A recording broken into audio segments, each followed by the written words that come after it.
4, 3, 2, 1. All right.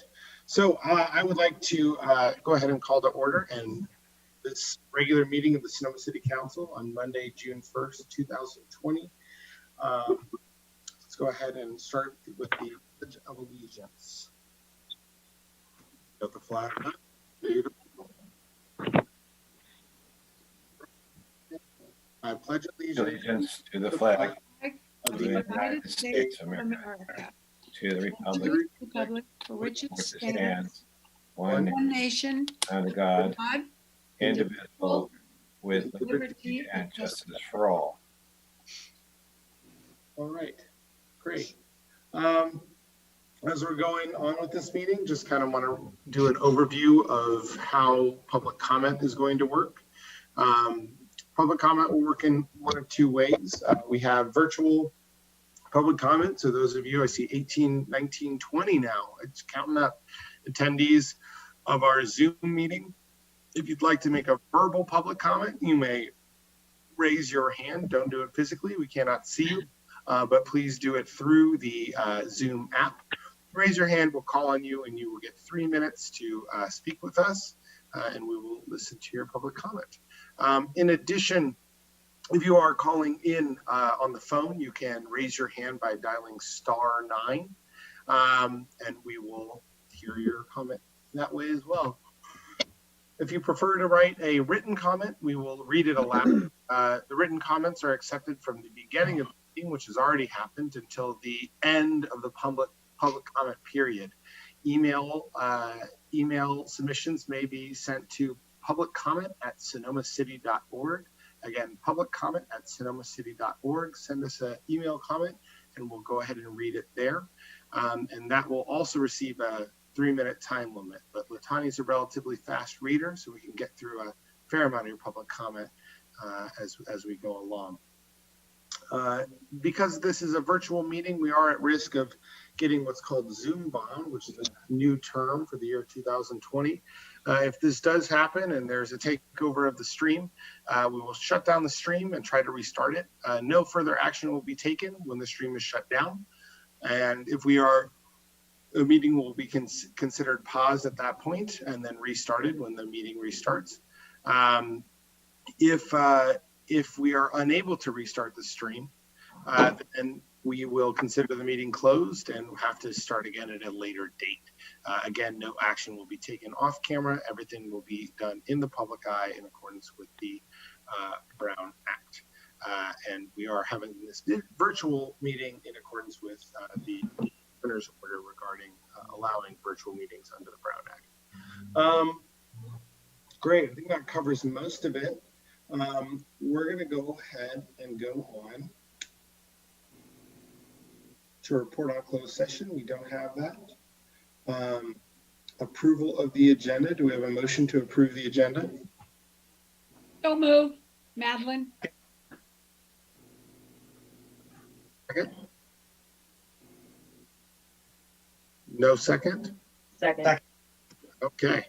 If we could have a roll call vote, please, Rebecca. Oh, we need to have we also need to have just a roll call as well. So let's do the roll call and then the roll call vote if we could. Okay, so this is for just the roll call for the meeting. Councilmember Agrimonti. Here. Councilmember Cook. Here. Vice Mayor Hundley. Here. Councilmember Harrington. Present. Mayor Harvey. Present. Great. And the roll call vote? Yes. For the motion, we had the motion on the approval of the agenda. Councilmember Agrimonti. Aye. Councilmember Cook. Aye. Vice Mayor Hundley. Aye. Councilmember Harrington. Aye. Mayor Harvey. Yes. Thank you. The motion carries unanimously. Great.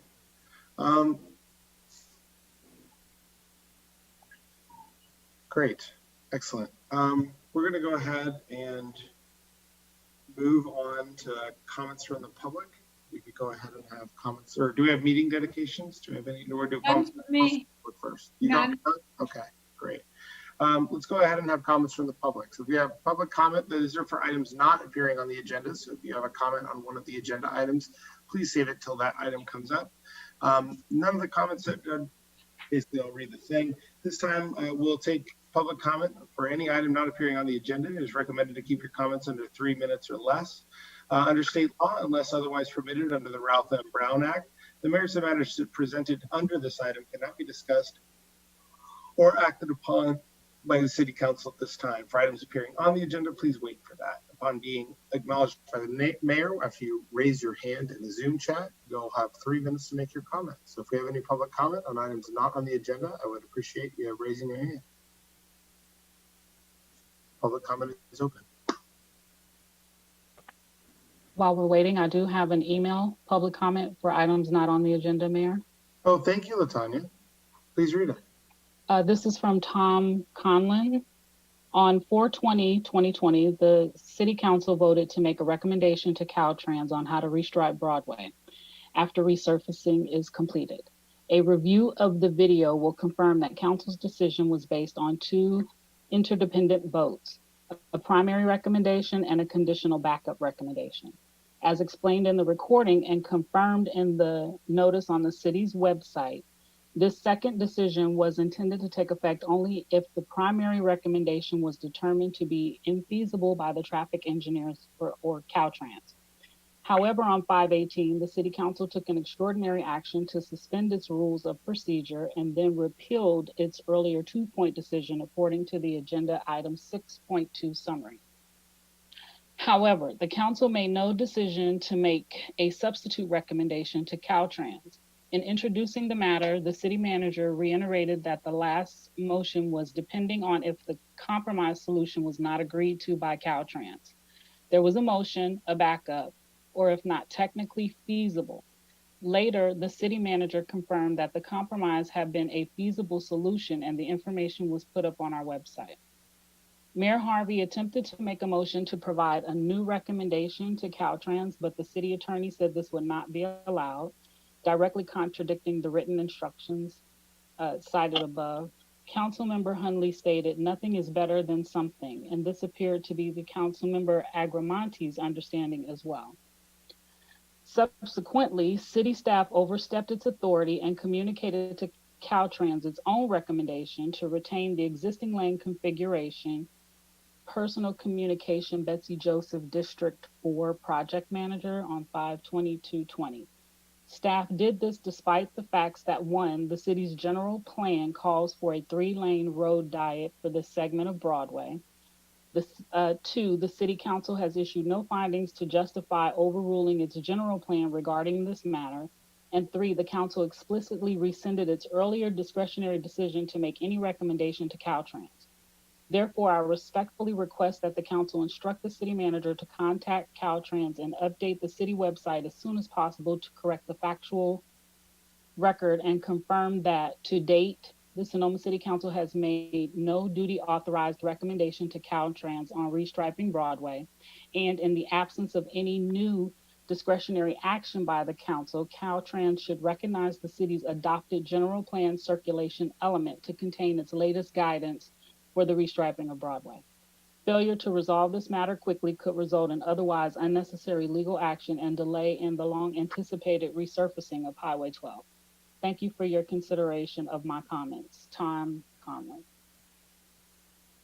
Thank you, Tom. I'm seeing nobody raise their hand in the chat. Oh, we got Orlando Rodriguez. It's our police chief. Go ahead, Orlando. Good evening, Mayor and council members and city staff. I just wanted to join you guys tonight to provide clarity for the public regarding enforcement of the public health orders and the protests happening throughout our nation and California. As you know, the Sonoma Police Department will continue to follow the county health order and the Sonoma County's health officers' orders. What that means to all of us means that we're going to educate, we're going to warn, and we're going to cite if necessary. We're going to work with code enforcement, with the Chamber of Commerce, and with the community partners. We will continue to work. I will continue to work, and our deputies will continue to work at the direction of the city council and the city mayor and the city manager. My direction to my officers are to educate, warn, and cite. We will hold people accountable, as this is what is expected from our residents and business owners, because they look upon us to do the right thing and to have the orders fairly and consistently enforced. So I am definitely looking for our business owners and our community to please come together so we can follow these orders and keep the health and safety of our community safe. Also, I want to bring, of course, the things that have been happening around our country and here in California. First of all, my thoughts and prayers are and have been with the George Floyd family. When I saw the video, I was outraged and saddened by the death of Mr. Floyd at the hands of the Minneapolis officer and the inaction of other officers. I see the frustration in our communities because I am frustrated also. My organization and I condemn the actions of those officers because those actions go against our mission and core values of our office. It also goes against our training, tactics, and professionalism, which our deputies provide to our community. This is why I support the steps that have been taken to hold those officers accountable. It is clear that the First Amendment protects individuals' rights to peacefully assemble and speak. As chief, I want to ensure a safe environment for the protesters and the community. Our officers have regular de-escalation training and crisis intervention training. We are trained to recognize odd behavior due to drug, alcohol, or mental illness. Our officers wear body cameras, and all critical incidents are reviewed strictly, and the footage is released through our incident review protocols. We consistently train, and we want to ensure that we will police with respect and safety and professionalism. I believe that the Sonoma Police Department and the Valley Substation deputies have built trust in our community here in the city of Sonoma, in the Valley, with a compassionate style of policing. I am counting on our community support of our deputies so we can continue to work together and continue to earn each other's trust, respect, and confidence.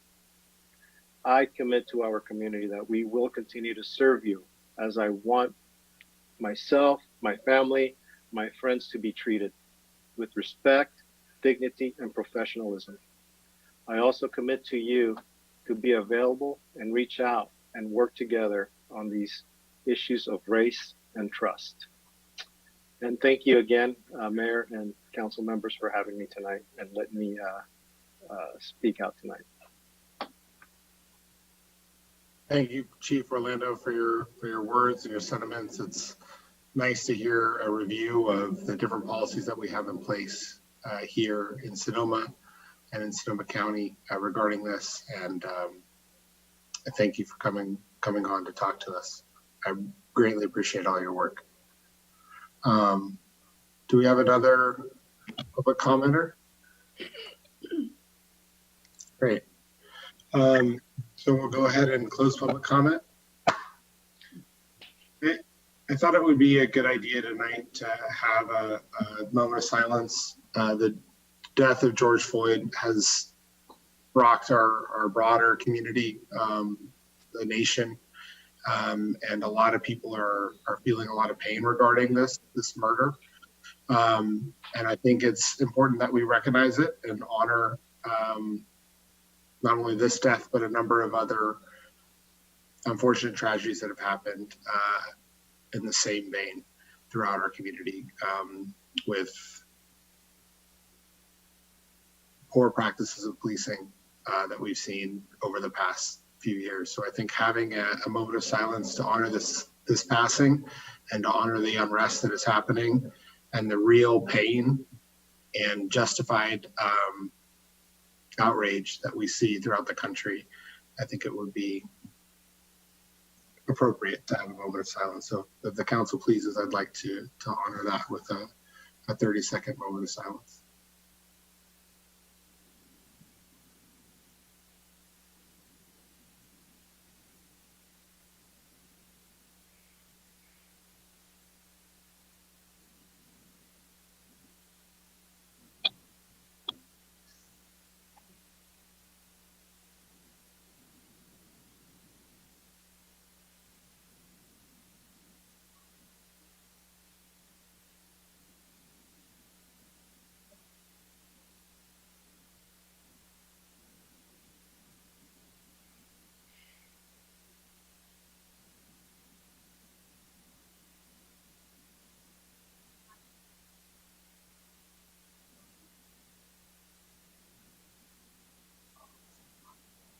Thank you. Great. With that, we'll move on to consent calendar. Or do we have no presentations or meeting dedications? The consent calendar, all items listed on the consent calendar are considered to be routine and will be acted upon by motion. There will be no separate discussion of these items unless members of council, staff, or public require items to be removed for separate action. At this time, council may decide to change the order of the agenda. Do we have any requests to change the order of the agenda?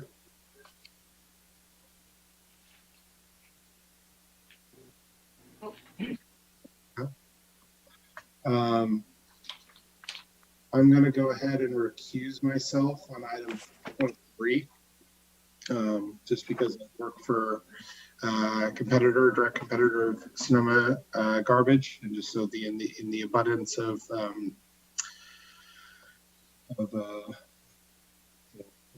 ethics, worrying about that, I'd like to just recuse myself from item 4.3. So when I vote, I'll be only voting on item 4.1 and 4.2. 1.2, then do a third one on 4.3.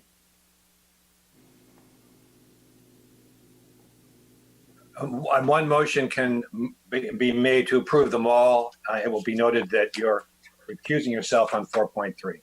It does not need to be taken separately. All right. Great. Move Do you have a to motion to approve the consent council? Madeline, moving to. You go to public comment. You got to go to public comment. Oh yeah, can we go to public comment on the consent calendar? Do we have public comment on the consent calendar? Comment is open. Seeing none, I'll go ahead and bring it back to council.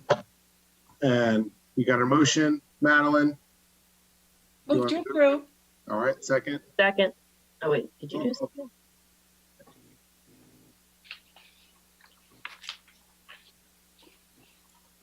Councilmember Agrimonti, Aye. Councilmember Cook, Aye.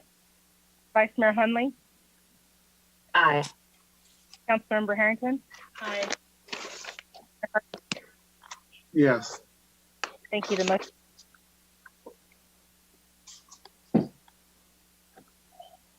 All right, great.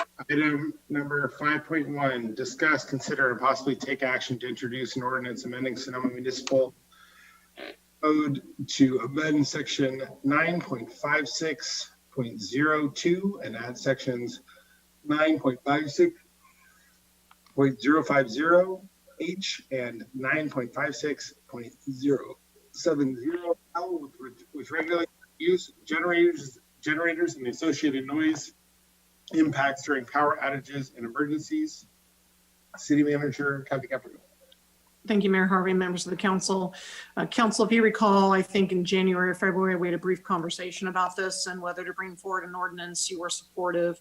And so I want to thank David Storr, our planning director, and Wayne Wyrick, our development services director, who worked on this to bring this forward along with legal staff. So I'll turn it to David Storr to provide you a brief update.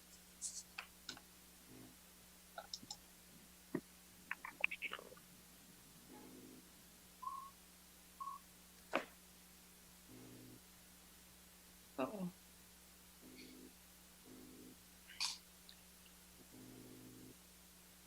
Here we go.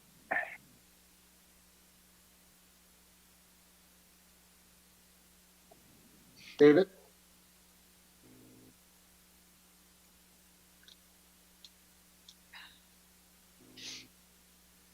And that concludes my presentation. Just kidding. Hang on, I'm going to try to figure out how to get the video going. Bear with, please. There we go. As Kathy mentioned, this is an ordinance that's being recommended for your council to address emergency generators that have been and are being used or will be used in the future when we have another PSPS through PG&E. We do know that there's going to be an ongoing need for these, and generators are going to be used throughout the city, whether it's residential or commercial. We have no guarantees that where the geography will be affected, but clearly we know that people are using generators.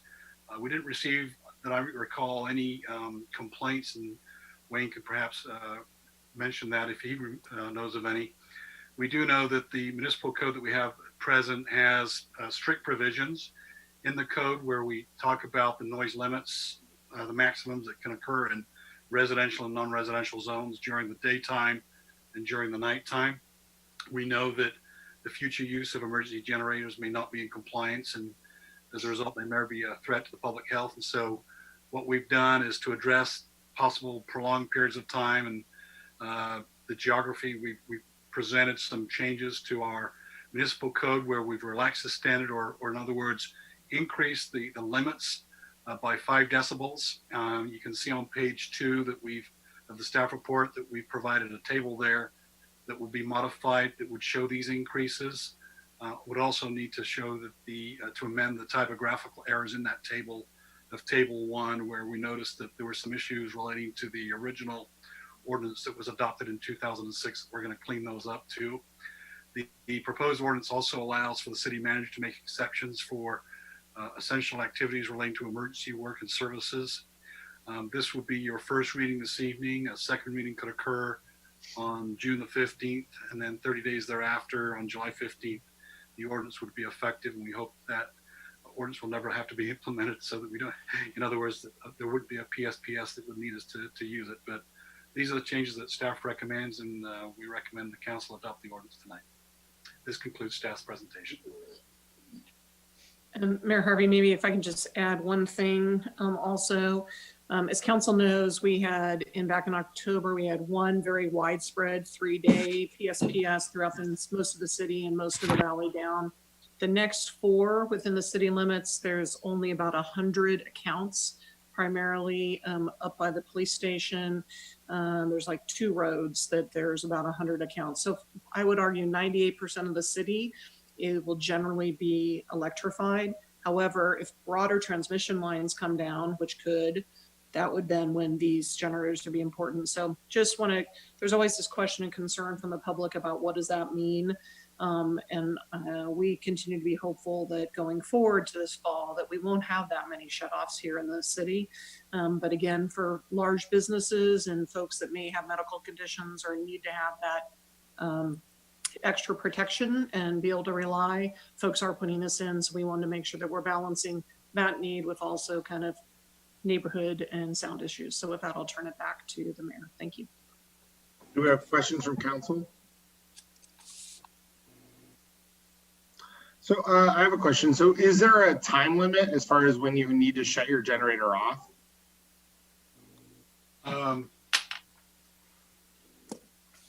There is not, no, but the point is that during the nighttime, you are required to meet those limits. So for example, in the nighttime, there's a constant limit over a prolonged period of time of 40 decibels, which is basically not much more than 2 people having a conversation next to each other. In fact, it's pretty quiet.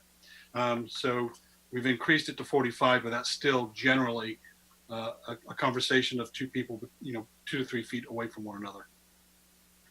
So is that loud enough to allow somebody to run their generator at night? I mean, or could we put in an exemption for people that have medical devices? Well, we have got that discretion in there to the city manager to be able to deal with public health and safety issues. And that would be the exception I think you're talking about. Yeah, I just think that's really crucial. And I think, maybe if there was something for people to run extremely hot days, to be able to run air conditioning, but you may need to require a pretty large generator to run an air conditioner as well. Mary, you can look at the penultimate page on the ordinance, section 9.56070L states, the new ordinance will state backup emergency generators required to carry out essential emergency services or are otherwise necessary to protect the life, health, and safety as determined by the city manager or the city's director of emergency services. I think that gives that discretion. Okay.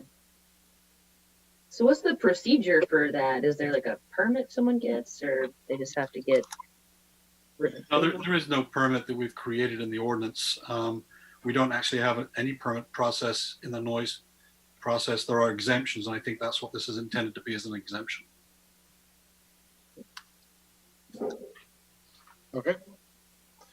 And Mr. Mayor, if I can just remind the council, in your motion, if you can add the ability for staff to amend table 1 as we've outlined on page 2 of the staff report to include these 5 decibel increases and then the type of typos that we found. That would be appreciated. This is Jeff Walter. You mean the tables are already in the ordinance and they need to be amended? Yes, that this is all part of 9.56. Wayne noticed that there was an error from 2006 that was transposed incorrectly, and it was presented to the council incorrectly. Well, it's not in the ordinance. It's before the council, that change. So how do you want to handle this? This can either be the introduction can be deferred until the next council meeting where we can put it up for reintroduction with that amendment contained within the ordinance itself. Or we could introduce the ordinance tonight and then come back with a different amendment at a subsequent meeting that would address the tables. But you just can't by motion amend an existing portion of the municipal code. That has to be in a written document.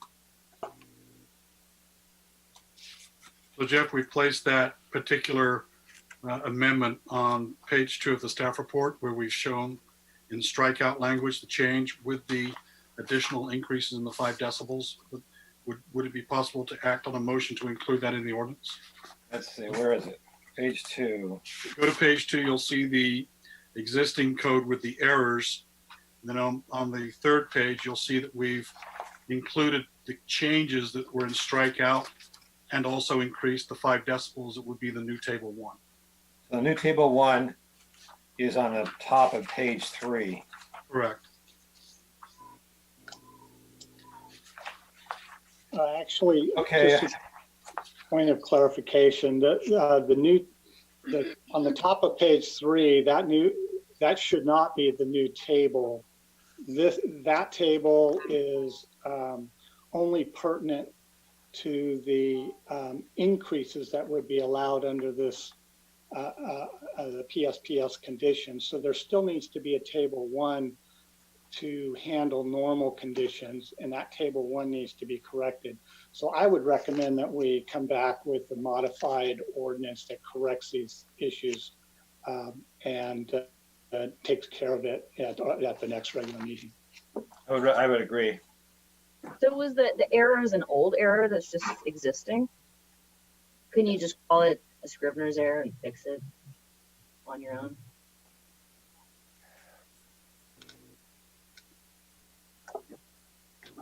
Well, that was my original thought, but it sounds like from council that we need to come back at a second time to change it. Yes, I checked the 2006 version, and it is as we presented it, and it shouldn't have said the word intermittent and constant in the place we provided, and we did do that correction on page 2. From how I interpret Wayne's comments, however, is that he's suggesting that we need two new tables included in the ordinance, not only the one that corrects the Scrivener's error, but on the top of page 3, a new table to be inserted in the ordinance that identifies the higher levels that are allowed for the generators. So let's do it clean so we have a clear understanding of exactly what the council's introducing and adopting. So again, we would recommend this. We'll bring this back at an earliest time we can with the appropriate tables embedded into the ordinance itself.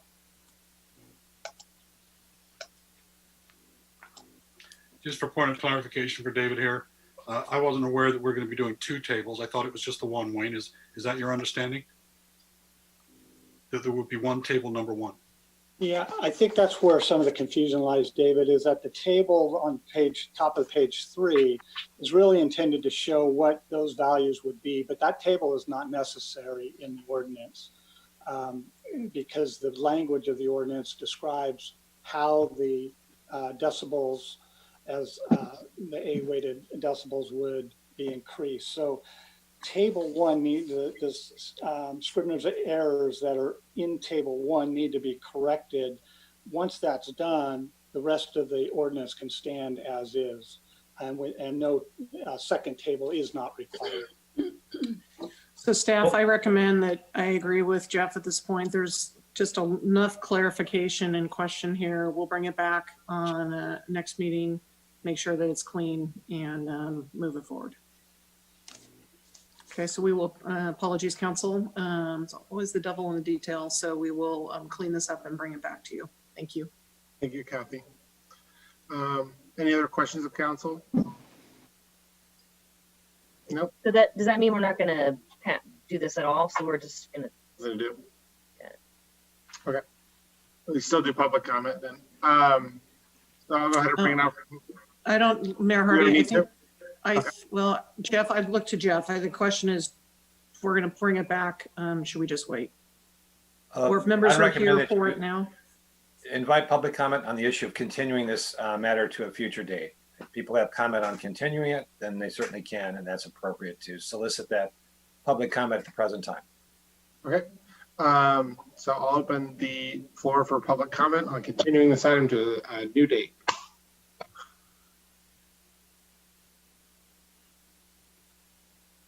Seeing no one rise, we'll go ahead and bring it back to council. Thank you. All right. On to item 6.1, first agenda item of the regular calendar. Discuss consideration and possible action to direct staff to prepare a resolution approving a ballot measure text to be submitted to the voters of city to continue growth. Mayor Harvey, I'll open and then turn to Plan Director David Storr. So as council knows, this has been a project that's been, I think we started last fall. Council had a couple of conversations last fall, and then the end of January where you had a joint kind of town hall meeting joint with the Planning Commission. And then you appointed a subcommittee that met and provided additional feedback and worked with 2 members of the Planning Commission. I'll turn it to David Storr to go through the process and update in greater detail. The goal here is to get to a point to put something on the ballot for November. And I'll turn it to David Storr. Thank you. Thank you, Mayor Harvey, council members. The current general plan has an implementation measure, 1.5.1, and that basically creates and establishes the UGB that was put in the measure in the 2000 Measure S. The new measure would change the voting structure by continuing, if you will, the ability of the voters or city council to change that structure out to 2040. So basically, this ordinance will place a new 20-year timeline, and it will also give the voters the ability to change the ordinance beyond that date, and still have the ability of the council beyond that date to make changes to the UGB. The council may recall that you held a joint planning commission and city council meeting on January 27th. Shortly after that, the council created the ad hoc UGB composed of Vice Mayor Hundley and Councilmember Cook. Shortly after staff had prepared a draft of the UGB, it met with the ad hoc and also invited members Larry Barnett and Steve Barbos to assist in the review of that document. Subsequent to that review, it was placed on the city's website for 3 weeks from April 24th to May 15th. And we did receive input during that time period from about 20 individuals or groups, if you will.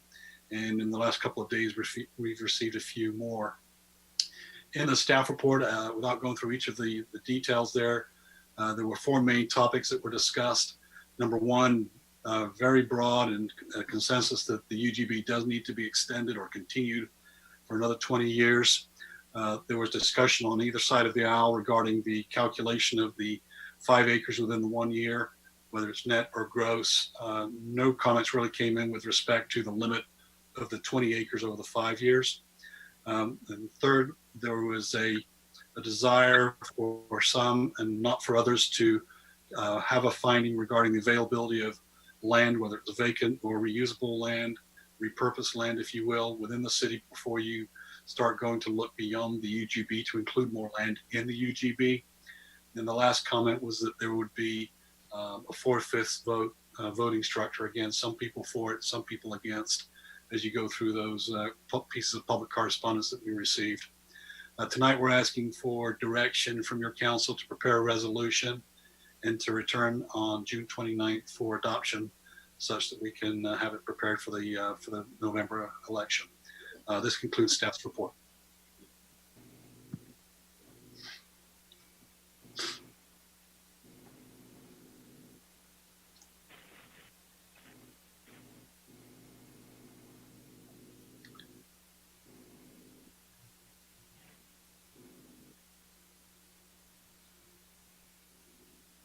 Oops, sorry. Do we have any questions of Harvey?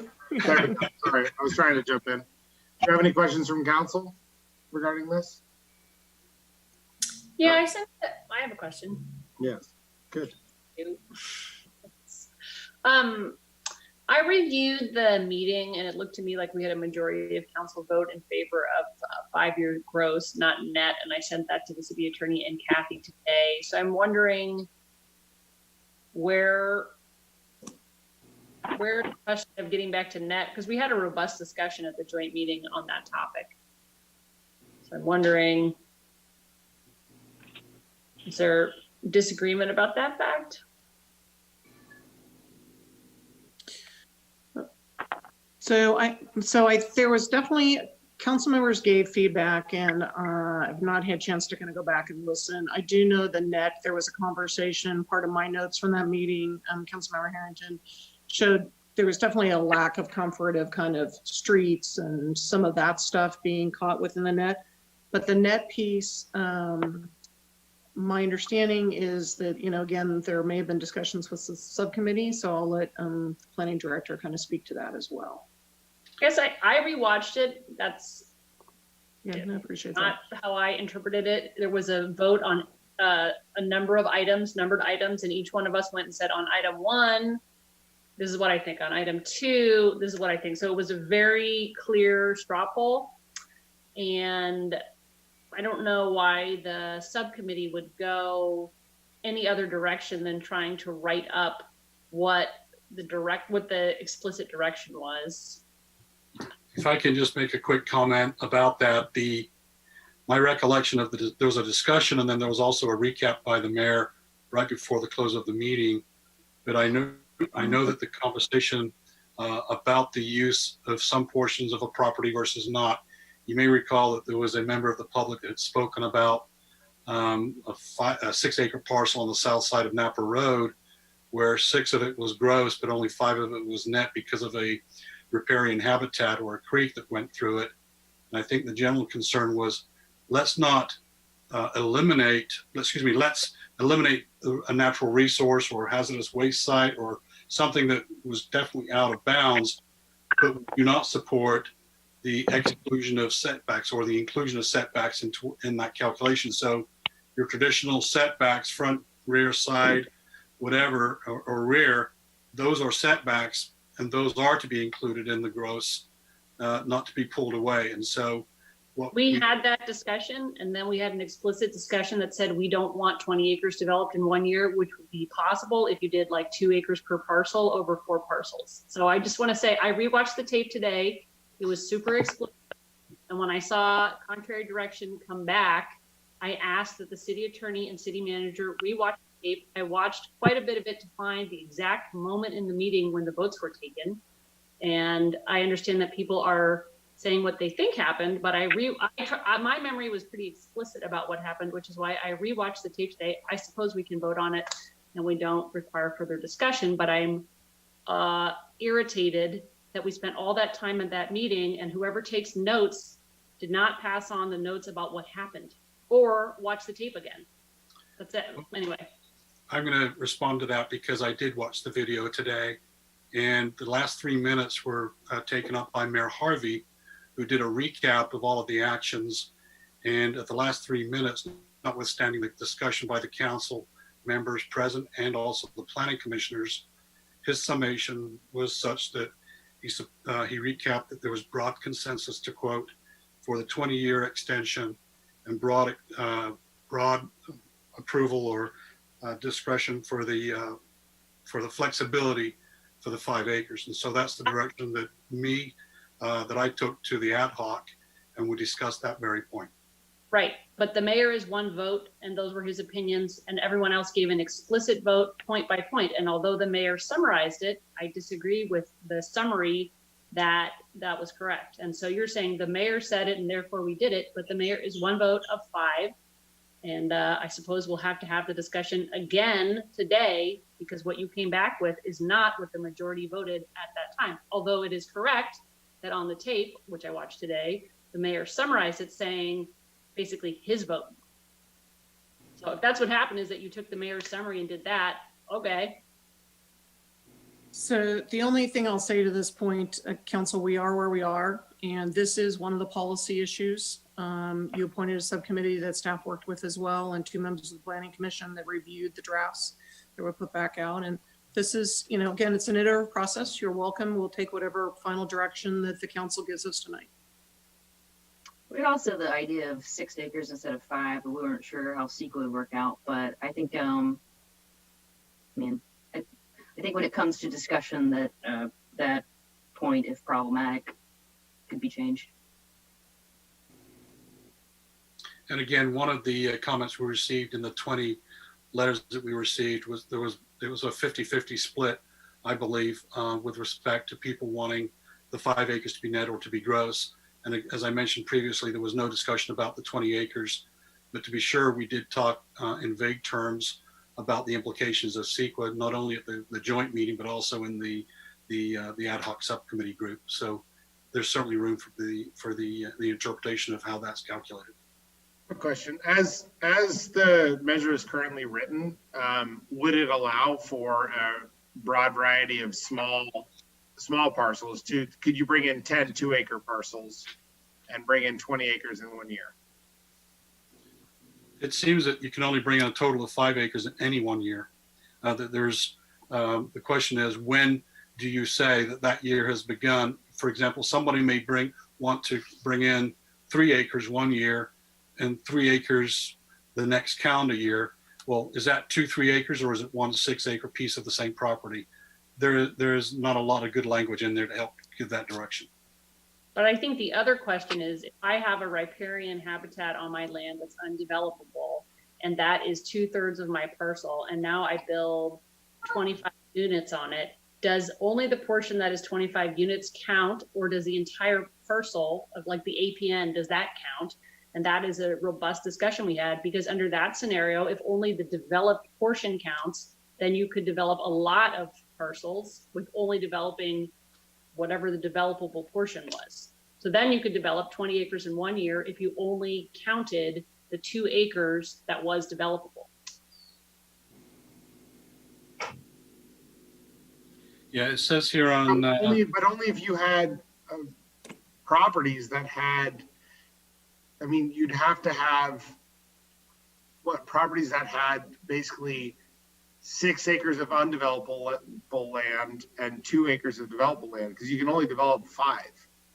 But I'm saying the exception isn't if your land is only partially developable. It's if I do 1 acre on this parcel and 1 acre on that parcel and 1 acre on that parcel, then now it's 3 acres, but it's 3 parcels also. You could bring in 3 parcels, but you couldn't develop 20 acres in a year. That would be impossible. Right, but the development of parcels is part of what the UGB is designed to prevent. We don't want a lot of parcels developed outside of town. Could we limit based on number of physical properties or lot lines? The goal is to, under the CEQA umbrella here, to do as little significant changing to the existing UGB as possible, because the more you change the existing UGB that may cause physical impacts, the more likely it is you need to conduct environmental review, a significant environmental review. And we only have 2 months. In order for this item to be placed before the voters in November, it has to go to the county by early August.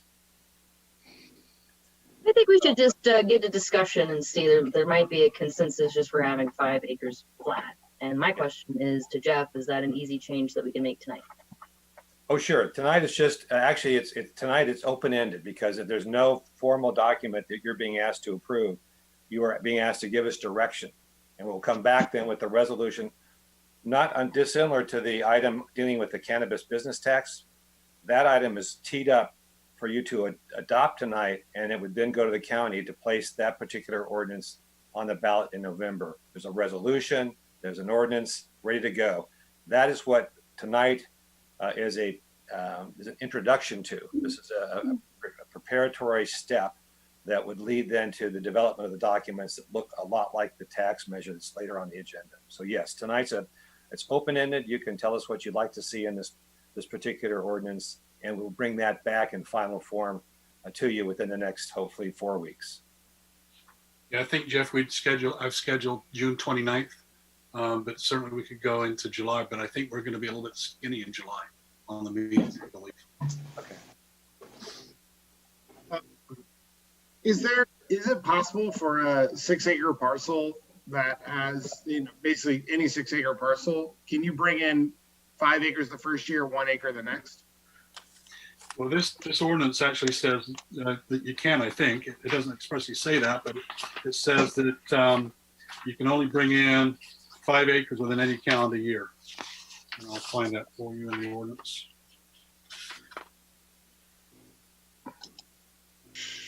Yes, it's currently written. It reads that in determining how much acreage any single development proposal encompasses for purposes of this UGB, the total acreage specified in the development application shall control. And then it goes on to say that in the draft that's before you, that you ignore and exclude riparian corridors, et cetera, et cetera. And that's the language that's really at issue in this particular discussion. But if you have a 6-acre parcel and you're coming in to apply for an amendment to the UGB, the only way that you can split that up is to seek a subdivision approval that would split off 1 acre. But your application would actually encompass all 6 acres. And thus that particular application could not be approved under the UGB as currently drafted, and in my view, under the UGB that's in place today. You take a look at the entire acreage encompassed by the application, and that controls. And if it's more than 5 acres, if we're using the gross concept right now, we're not including any analysis of riparian right-of-ways and the like, a 6-acre proposal that even attempts to split off 1 acre still is a 6-acre proposal because it requires a subdivision to allow that to happen. So that wouldn't be permitted. Could you bring that property in over the course of 2 years, or just you can never bring in a property that is larger than 6 acres? Larger than 5. Yeah. Yes. So if you have access to a 10-acre parcel, you can't apply because the lot is larger. Correct. But whatever year you actually bring it in, you're bringing in the whole 6, not I'm bringing in 5 the first year and 1 the next year. You can't put that back. So, and that's why at our meeting, we talked about allowing more than 5 acres a year, but capping it at 20 for the term. That was the flexibility that we actually discussed, which was allowing more than 5 acres in 1 year, but not more than 20 in the total period, but using the gross acreage, not some kind of net. okay. Which ran into CEQA problems. So that someone couldn't get it split with county first. Jeff? Interesting question. Could they split it at the county? I guess they could. They could. If they split it at the county and they got the permission to split it at the county, that might work. Now, if we had a sphere of influence that went beyond our UGB, we would have strong advisory influence on that question. But our sphere of influence does not extend beyond, in many instances, beyond our UGB, and it's unclear what relationship we have with the county when it's presented with a proposal of the sort we're currently hypothesizing. But yes, the county has ultimate say-so on a piece of parcel. It's a good point. Beyond the city's UGB and its current boundary, the county would decide whether to split that parcel such that it reduced each of the pieces to 5 acres or less.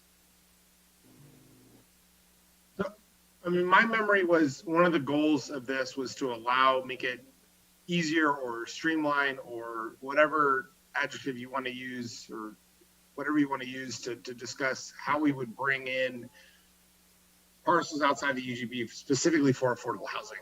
And we wanted to make sure also that we protected the UGB from, just a huge cadre of affordable housing being brought in. We didn't want to make it too loose and we didn't want to make it too restrictive, and trying to find that balance. So what I feel like I'm hearing, and just correct me if I'm wrong, is that we can't do what we discussed at the meeting, which was to say, at the joint meeting, which was to say, we're going to bring in more than 5 acres with a cap of 20 over the 20-year period. But you could bring in a 6-acre parcel. That runs into CEQA issues because we're bringing in more than 5 per year. Is that the case? That's correct. What is the CEQA issue? I don't remember that. That we're going CEQA over issues- 5 per year. What is it? Sorry. The CEQA issue is, right now, the ordinance, the UGB that's in effect today, does exactly what you just described and what Councilmember Harrington described. It caps the total amount of land that can be added over a 20-year period to 20 acres. And also caps the per year increase to 5 acres. If you allow that cap per year, for example, to go higher than 5 acres, then you need to analyze the physical impacts that additional development may have on the city if you're allowing development to be occurring at an accelerated rate above and beyond that which is currently allowed under the current UGB. That's the CEQA issue. So basically, we should have done an EIR if we wanted that. Yeah, But well, whatever the initial study indicated was necessary, yes. And the whole point of this process was that we didn't have the time to do an EIR because, or the money, frankly. We did. We set aside $100,000. Well, my understanding was it because it's going to cost more than that. But It's a But we timing didn't- problem. We started too late. yeah. Yeah. Okay. Yeah, I think it was primarily timing. All right.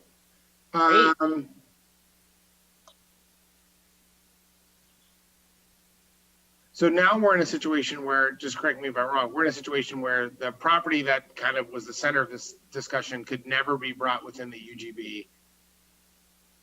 Under the current UGB, that's true. And under this proposal, we couldn't bring it in either. Maybe, meaning if the council went along with the recommendations before you tonight, which has some potential CEQA problems on its own, grant you that. But if the proposal tonight was that which the council adheres to and supports, you do not include in that 5-acre calculation land that cannot be developed due to riparian corridors, hazardous waste, or other natural resource problems. So I don't know whether that 6-acre parcel that the Habitat was looking at actually would net out at 5 acres. I don't really know that. I think that most of us were thinking that it did. That was the assumption that some people were making, but I do not know if that's true or not. I can add to that. The representation made to me was that there would be if there was a problem with the literal interpretation of the 5 acres, Habitat was going to do a subdivision to parcel off the 1 acre. But I believe that was not a possibility with the then property owner in their discussions. Well, I'd be interested perhaps as a part of this, talking to the county, since we all have aligned policies about affordable housing development, and see what it's like on that side. If they could do something that would facilitate if a project came that would have to go through some phased thing. So, but it's probably more for discussion. All right, let's go ahead and bring it to public comment. Go ahead and open the public comment. Terry Shore, no shock here. First at the bit. Hi, good evening, Mayor Harvey, City Council members, staff, and members of the public. Yes, I had my little arrow just ready to hit my raise hand. So I really appreciate all the time and discussion by everyone involved. I think it's been a really valuable and healthy discussion. Greenbelt Alliance supports the 20-year renewal with the existing boundary and the stronger affordable housing standards for exemptions at 100% affordable with 50%, 51% low and very low, and for the new for sale provision for lower and moderate income people. I think those are really great improvements to the UGB that could be a model for other cities. We also recommend the 4/5 vote of the entire council be required to make amendments to the UGB without a vote of the people, since everything else has to be a vote of the people.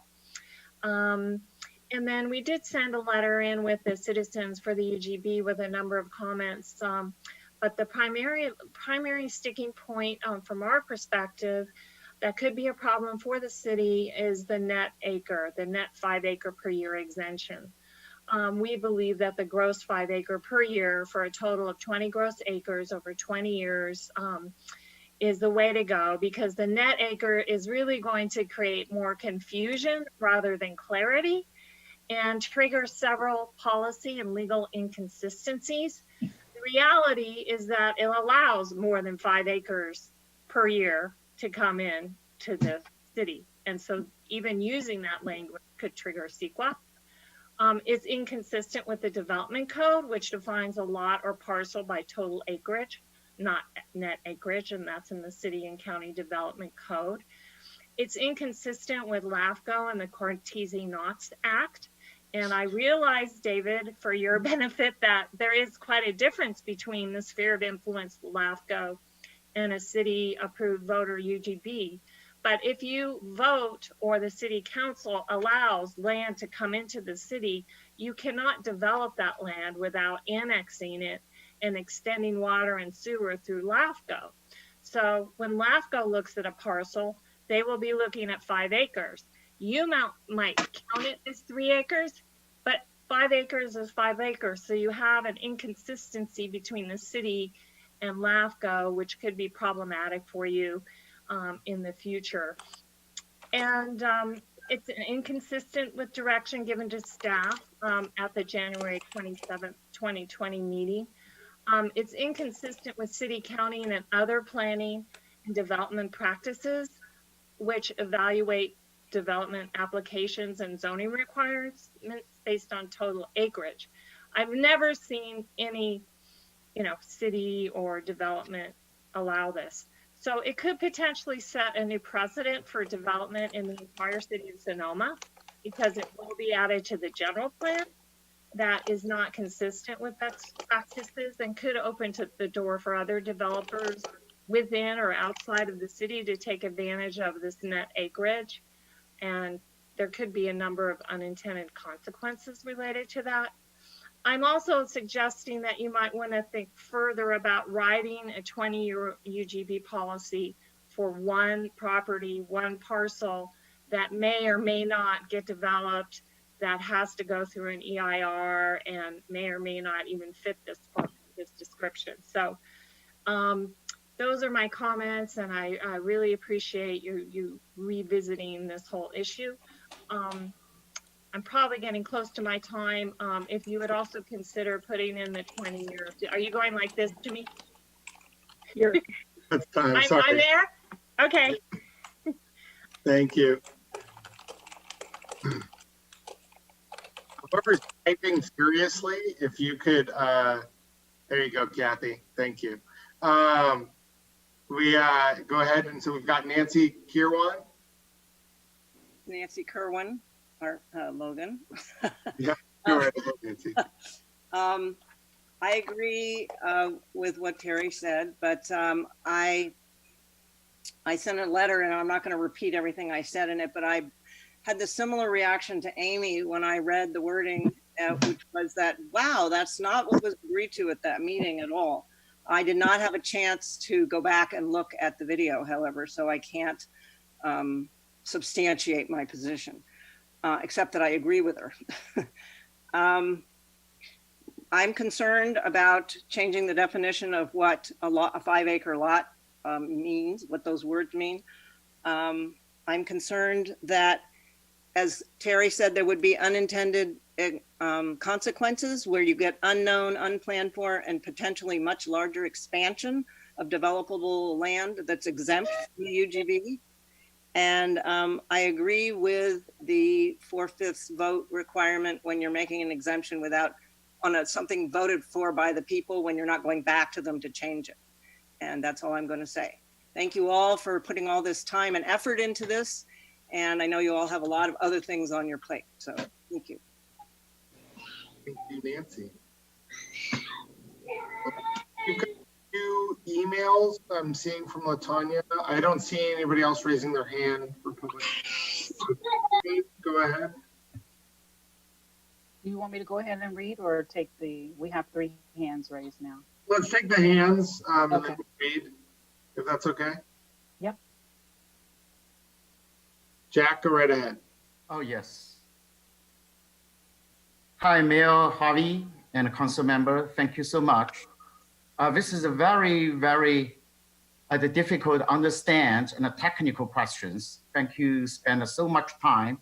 And for me, I spend days and days finally understand. And also I appreciate due diligence like the Harrington did, go back, watch the TV. That is really, really, not an easy work. So that is for our next generation. It's not for the time being. So today I just want to review the big picture. So I like to look at it, this project 20 years ago. 20 years ago, it was so much difficult to move forward UGB in Sonoma. At that time, only Larry Barnett and Ken Brown, 2 of the city council members, supported the UGB. They engaged in debates, working very hard to educate the people to overcome many objects. Finally, ballot measure was passed with 63.7% of the vote. Larry Barnett and Ken Brown, they still respective the local leader, still are very active, and especially for the Larry, still working on UGB. That is fantastic. And also, and it's not easy. Maybe in the next 20 years, I will not come to do this same job. So what I want to say is, history is our future. So this time is a small. Sorry, 1 minute left. Carry over and out Sonoma's legacy and the people's good wealth and move forward that we never forgot. And thank you so much for for Larry Barnett and Ken Brown and all of you, because you're 5 of the city council members for the support UGB. Thank you. Thank you. Fred Albach, go ahead. Okay, I'm unmuted. Hi, I'm Fred Albach. I'm looking back at the consensus of the joint meeting, and I feel like it's kind of a blind man feeling the elephant kind of issue, because I came out of that with a certain feeling, and everyone had a good feeling at the end that, yes, we're going to get something done here, and we're going to work it out. And I think that the Broadway street paving issue shows that a % of public opinion really does count. And a % of the public opinion there wanted to have a flexible 5-acre provision. What I want to ask the council is, do you want to get to yes or not on having more affordable housing in Sonoma? And the Habitat for Humanity possible project at 285 Napa Road was the canary in the coal mine that pointed out a lot of the language inconsistency issues that are being discussed here right now. And I looked over those. I went to a local land use attorney and I talked to David Goodison before, and he said that there's no way that those provisions could be satisfied in the old UGB. So that's what this process is really about here. And I think if there's a rules consistency issue here, then it's up to you guys to change the rules now, because that's what this is all about. I'd like to remind you that the Housing Our Community series that the city had came out with a consensus decision of the participants that we wanted 50% deed restricted housing in the next 10 years and to not adhere to a minimum RENA numbers. So that consensus was that the people who participated in that wanted more deed restricted affordable housing. Amy said earlier, the city doesn't want more affordable housing at the edge, but it has to go somewhere, and the land is too expensive in the city. So the whole point of this is to make it easier to do something on the edge, and I think it's really doubtful that a lot of these will come along, and you got to get them when you can. So my points that I would like to ask the council to consider in the UGB language is, please don't reinsert the vacant land in the city provision. That the clause in there about whether something is reasonably feasible and whether you can do top-down upzoning is highly questionable. The flexible or hard 5 acres, that's the Habitat possible project, showed that for the difference of 1 acre, you're not going to get 50 plus units. Like, when you're looking at this from a common sense perspective, come on, get that 1 acre thing worked out.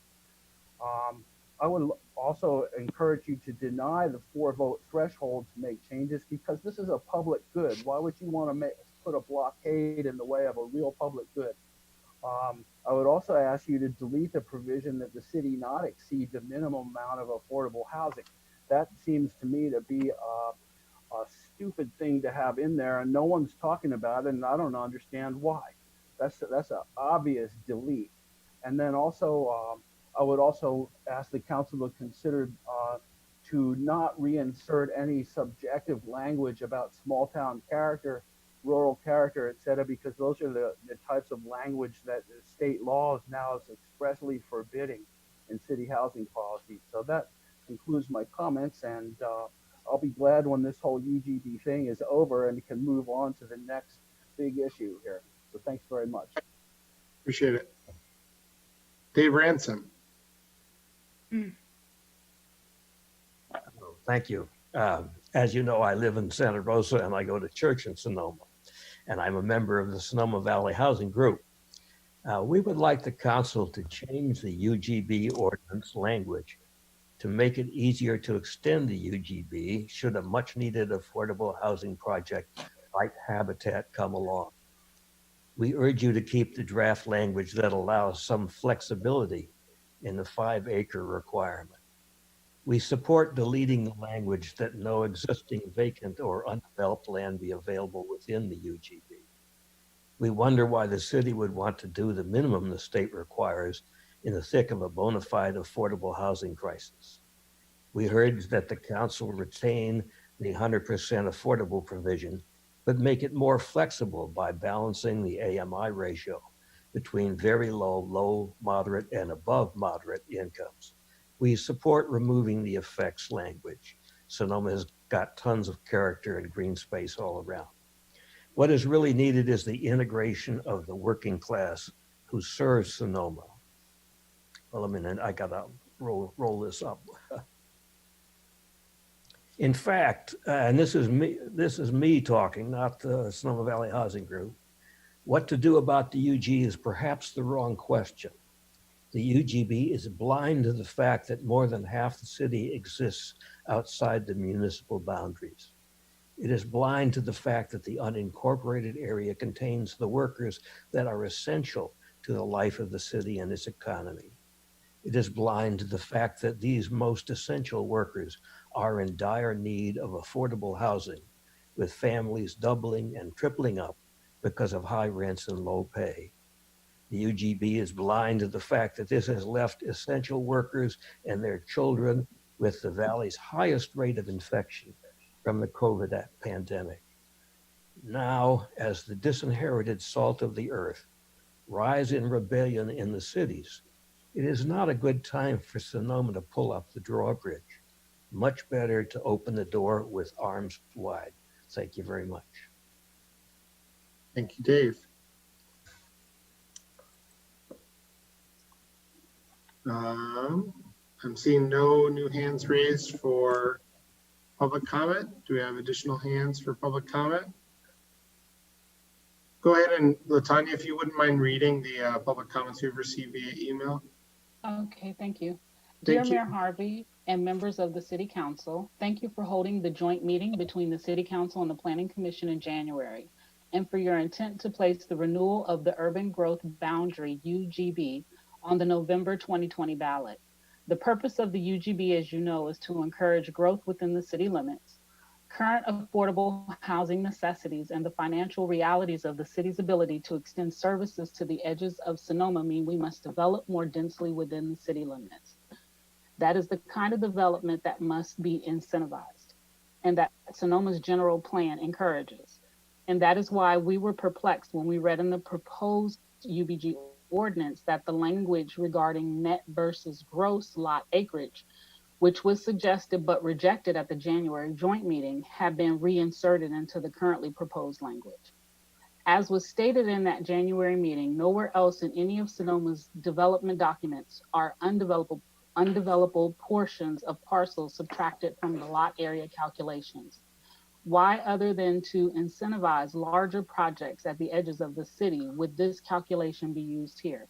We feel like this suggested language will cause a great deal of confusion in development projects going forward. We also feel that it's important to retain the existing UGB's requirement that there is nowhere else to build inside the UGB before development is considered outside it. The ability to develop may not take the form of vacant land within the city, but of underdeveloped lots within our city boundaries, of which there are many along West Napa Street, just to name one area. Paradigms in housing are changing in favor of smaller dwelling spaces, and currently the prospect of an abundance of newly vacant office spaces resulting from the pandemic, which could be converted into housing, is a real possibility. Finally, we feel that development proposed outside of Sonoma's UGB is consequential enough to warrant a 4-5 vote of the City Council. Thank you for taking the time to consider our thoughts. Sincerely, Carol Marcus and Bill Willers. The second, Mayor Harvey and members of the council. I strongly support the renewal of the city's existing UGB for 20 years. I also support the original measures exemptions to encourage affordable housing. They have served us well. However, there is no reason to weaken these existing exemptions with this new staff recommended edits. As called for in our general plan housing element and confirmed in Jim Hyde's workshops, we can easily build all the new affordable housing we need on appropriate parcels downtown, along Broadway, and along West Napa Street. There is no need to sprawl out at the periphery. Please reject staff's edits, especially the aggressive idea that we should weaken the existing 5-acre limit and replace it with an administratively complicated acreage calculation based on a building square footage. Also, the 4-5 majority vote to change the UGB should be maintained. Thank you, Tom Conlon. That's all we have, Mayor Harvey. Any additional members of the public that would like to comment?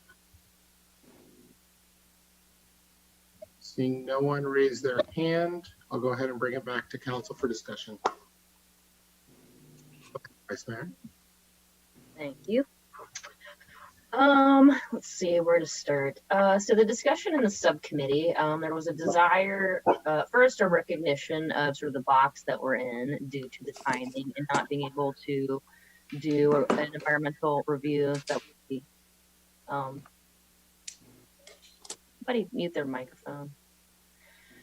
But there wasn't enough time to do an environmental review for doing something that was new or creative. So we sort of, in light of our discussions at the joint meeting about 6 acres and sort of taking out pieces that have been particularly problematic at that meeting, you know, setbacks, the things that seemed like they were too complicated. The group had settled on this idea of like things that were very clear not counting.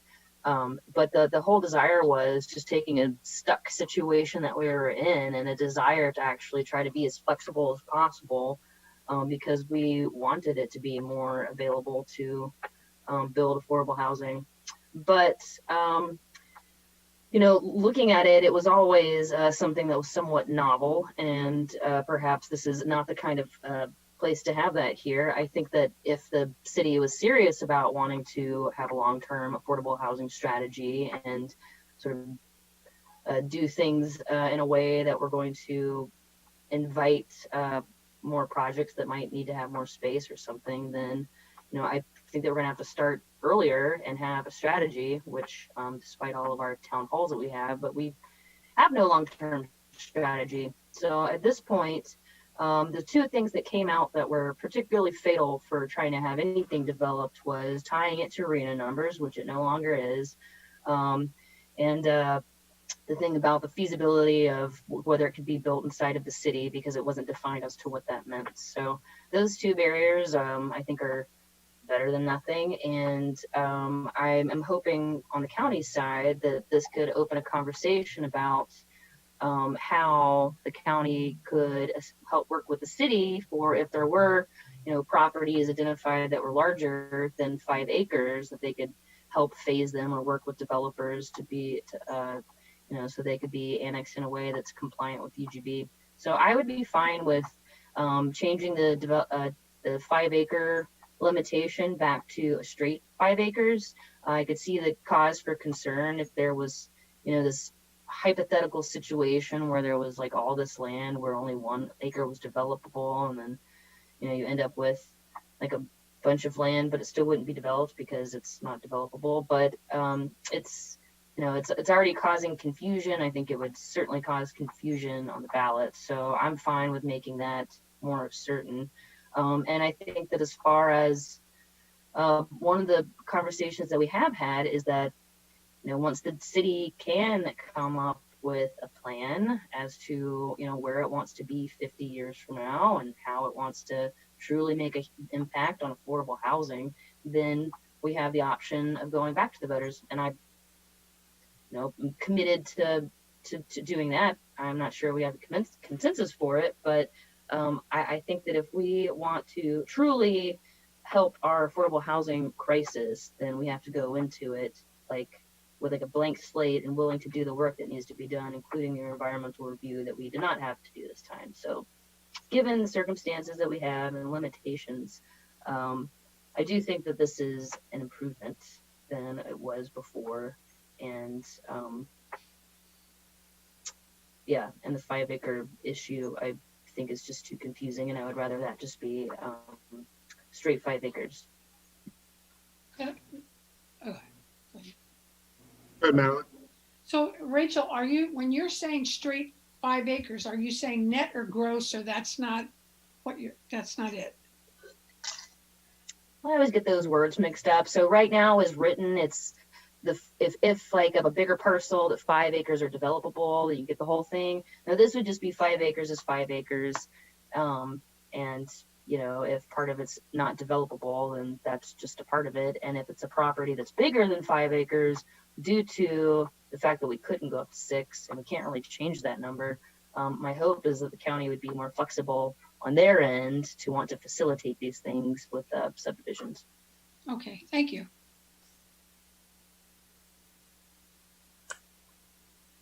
Amy, go ahead.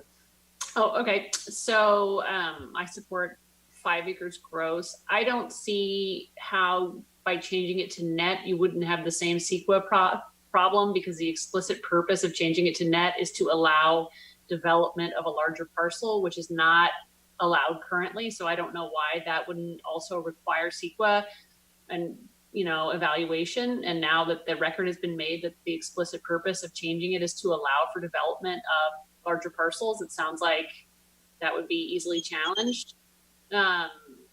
So I wish that we had additional time, that we had started earlier, so that we could have engaged in a different process where we could have done the required environmental review, because I think it makes sense to be allowed to do more acres per year with a 20 acre total, but those are not the current cards available. So in terms of the changing things, I agree that it should be a 4/5 vote. And other than that, I think the improvements that have been made, some of the language that's been removed and allowing for affordable projects to be approved outside of city limits make sense and are good improvements. And I appreciate the subcommittee for the work that they did in bringing this forward. Councilmember Cook. Yeah, I think that we had a good ad hoc. We had a lot of history there. I like that Steve Barbos and Larry Barnett were involved, and Vice Mayor Hundley. One thing that I left the meeting is giving a lot of information back to the council so we could have this robust discussion as we move on. I do support the gross, and I do support the 4/5 vote, and the changes in a lot of the language, make sense. And that's how my direction would be tonight. Could I just add one more thing or a question to Jeff? So there are comments about the somewhat seeming draconian policy language in the draft, and we had talked about this at our meeting. While they're not really things that are requirements, but it does talk about like meeting the minimum needs of Sonoma for housing and sort of like why those sorts of things are in there, even though they're not limitations, they're just more policy language. I think primarily because urban growth boundary legislation is viewed as growth controlling. And the findings were an acknowledgement that, yes, that is in fact one of its purposes and effects. But given the fact that we are limiting the growth to affordable housing and there's specific criteria that must be met, and the criteria are for very low and low income housing, which is typically not provided voluntarily by most developers. And the fact that we are acknowledging that there are lands within the city where we are encouraging low income housing and additional housing, I think we avoid the issue that this is strictly growth controlling, it's anti-residential development, it's anti-housing, and those are the reasons why those findings are in the ordinance itself. So it's because we're making an exception to our own rule, and we're sort of showing that it's only because it's absolutely necessary for our well-being. Well, let's see. You're referring to the language in the ordinance that's there now that was being retained. It talks about meeting the yeah, like Fred mentioned, like the fact that like there's a few places where it talks about minimum needs. Yes, there is a finding that must be made as part of the council's action to amend the UGB, which is that the proposed development is necessary to comply with state law requirements for the provision of low and or very low income housing. And the area of land within the proposed development will not exceed the minimum necessary to comply with that state law. So currently, if we hit our RENA numbers, then we can't build outside of the UGB. I'm sorry, I did not get that question. It sounds like you're saying that if we have met our minimum requirements of affordable housing, low income, moderate income housing under our state mandated requirements or RENA numbers, then that is something that precludes us from being able to build outside of the UGB. That's how I construe that language. Now remember, that's language that's in the current UGB that's been retained. So that hasn't changed from the previous UGB. No, it's in the UGB as it stands this very second. That language is in there. And it will be in the UGB that we're voting on tonight. That language will stay. That's the proposal, yes. And the reason it needs to stay, or can we take it out? Well, to me, it's always about sequence. When we're talking about tweaking this particular existing UGB, let's talk about that. This language theoretically does impose a limitation on the amount of development that would occur. And if we remove that, then that particular limitation would be removed. I don't know how to quantify that, though. We are fairly far away from meeting those. Right? You know, how do you construe that? Right now, the law simply requires, and help me with this, David, requires us to designate sufficient general plan and zoning designations to allow us to meet the various RENA numbers that that are imposed upon us. We are not obligated to build. Right. We're only supposed to put the colors on the map to facilitate that. Yes, and so we could construe this to be a build limitation rather than colors on the map limitation, because the colors on the map limitation, as we know, should satisfy our RENA numbers within the existing city boundaries right now.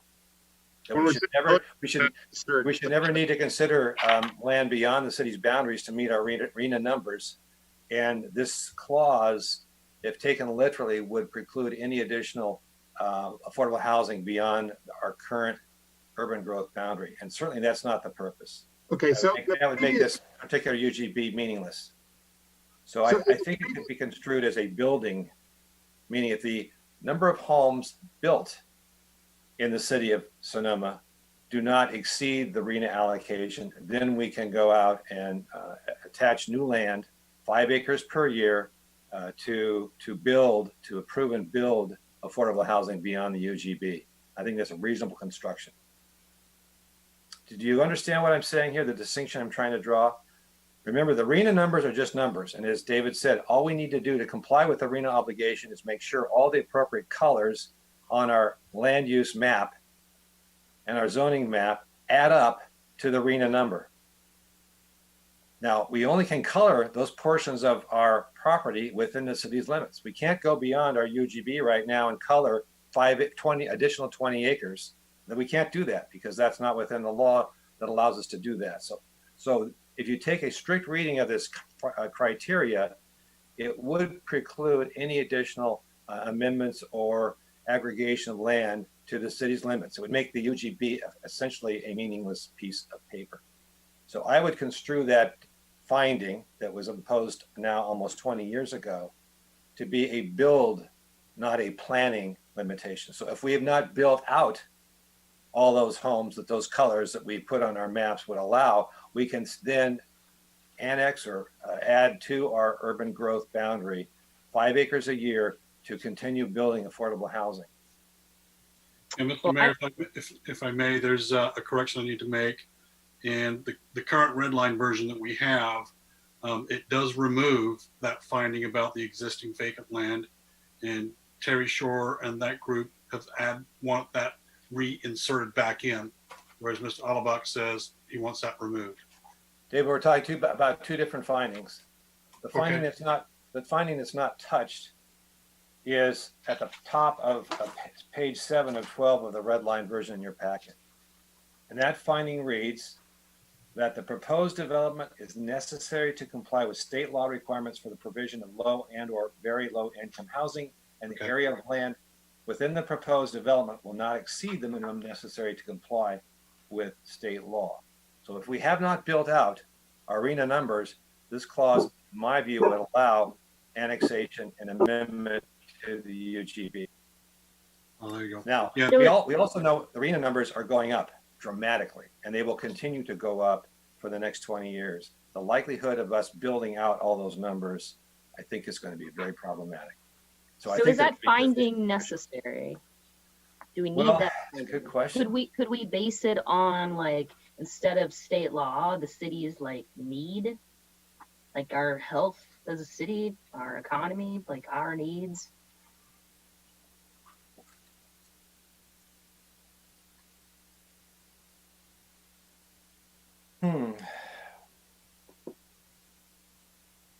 I need to think about that. I'm not sure. I mean, this is very frustrating and upsets me because one of the main reasons, one of the things I thought we were trying to solve when we were going down this entire UGB process was this idea that it was incumbent on somebody to prove without a shadow of a doubt, whatever that meant, that they could not develop this affordable housing within the existing UGB, right? That was one of the main problems.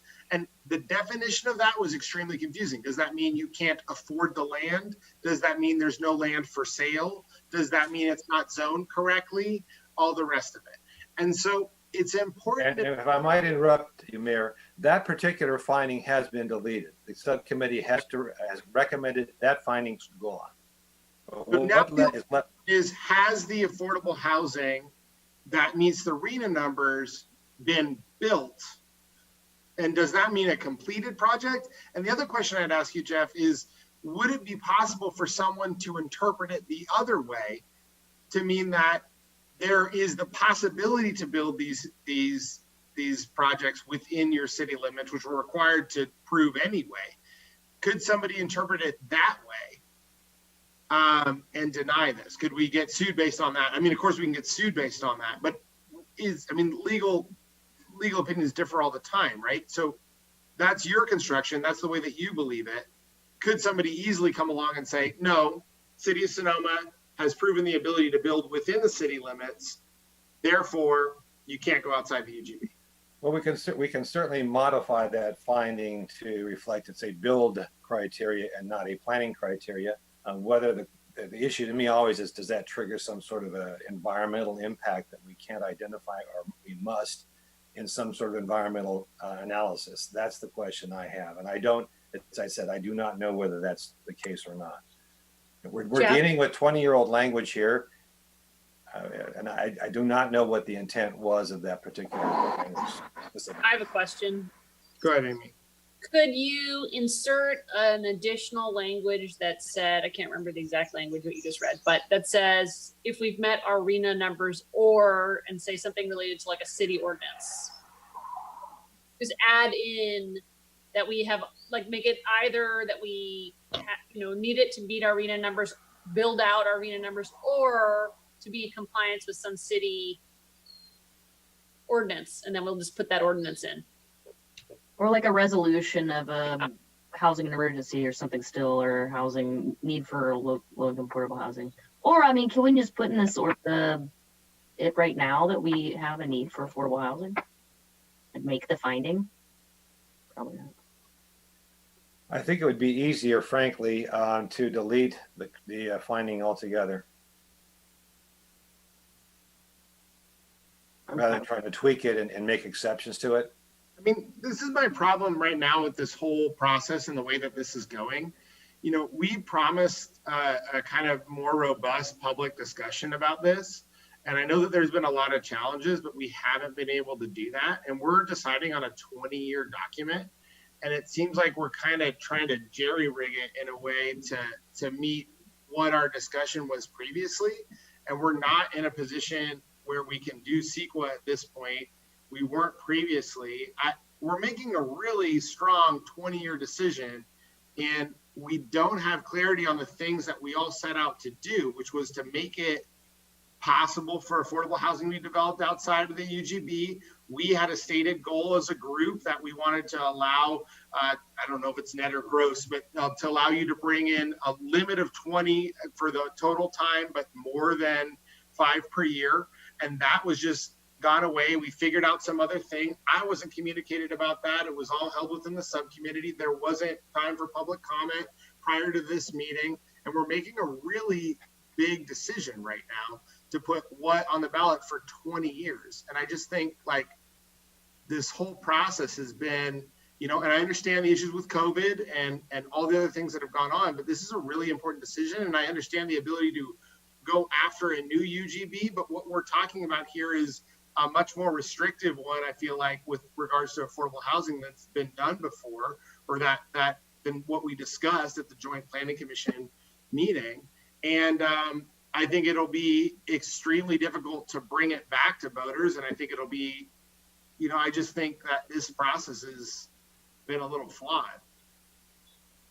This is a public meeting. We're not making the decision today. There's going to be a second public meeting. Then we will make the decision.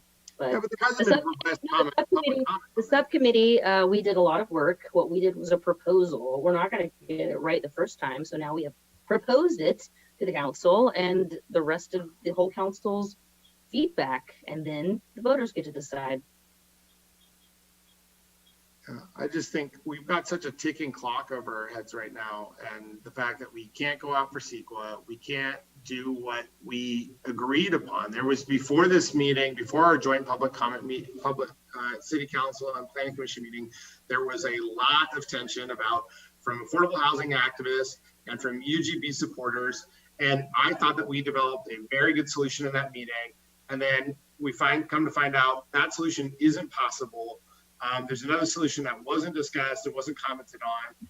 We're finding this out now. We've got to come back very shortly with a proposed language. There isn't time to go back, have a larger discussion. I just think it's unfortunate. I understand the subcommittee and everybody had time constraints, and having COVID is a major issue as well. But I just feel frustrated with this and how this is being played out, especially for a 20-year document. I just want to say that I don't think it has anything to do with the subcommittee per se. I think it has to do 100% of when we started. We started way too late, past the time when an EIR could be done. That was like a gun to our head the whole time, which was like extend it or don't extend it, but you can't change it. And that was wrong. That was wrong. And there's a million reasons that could be put forward of why that didn't happen, but this is kind of, fundamental city business and a big issue for the entire town. And I also am frustrated that the process happened that way. And I think there were a lot of members of the public at the time that were also frustrated that we weren't having, the complete discussion. But here we are. So Yeah, You know. and I'm not seeking to blame the subcommittee or put the blame on them. I just think that this has been, we're in the situation where we've got this measure and it's like, well, you've got to vote for this, even though it isn't kind of what we agreed upon. And, there wasn't time to think about this distinction. There wasn't time really to bring this back to housing activists to talk about what the implications are here. And we're having that discussion now, sure, but it just doesn't feel like there's adequate options. I would be fine with removing that finding.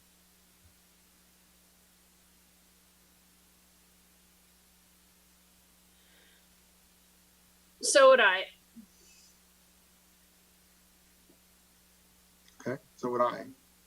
And I. And so would I. Madeline, do you want to comment or should I make a motion? You can make a motion. Are we going to come back? Is it coming back or are you just taking feedback? I'm not ready for a vote. I have a question about the affordability piece with the 51% low and very low income. We received notices from affordable housing developers that this would make it exceedingly difficult to fund projects if such a high percentage were required. We should keep it at 100% affordable housing, but I think I support lowering the amount for the low and very low. We've received a number of, I think that's a discussion worth having, whether or not we should lower that requirement. Well, I also saw communications about making it 100% low and very low. So I can tell you at least where the subcommittee was coming from was that we recognize that low and very low is the priority, but that it might not always be financially feasible to have 100% low and very low, but wanting it to be more low, very low than moderate, because I mean, sometimes moderate, the rent is the same as market. So you certainly don't want it to be all moderate, even though that's also something that is helpful. So 51% was picked so that it would require projects to be a majority low, very low. So that's why it's not lower than that. If there was perhaps a higher threshold, but it was just trying to give flexibility and recognizing that if we could at least get 51% and the rest was moderate, then that would be a benefit for the city. Were the comments you received from developers or were they from? Yes. Okay. I wanted it to be 100% requirement? Yes. I guess the goal there would be to devalue the land. Probably. I mean, it's just looking at doing more projects like Altamira that are completely done by, tax credits and things, which might be a different model than if you were doing it considering moderate, which you get more money from. Okay, well, that's good to know. I think, the only ones we've received that I've received in relation to this is just about the last couple of months or last couple of weeks. So we've only seen the one. And obviously you could go up to 100% with your project. You could bring that forward. But I don't know. I'm not a housing developer, so I can't speak to what would be easier or harder there. It seems to add more flexibility is a good thing, but then I agree with you that, very low and low are very hard to build. And if we're going to build outside the EGB, then that should be the predominant concern. Okay.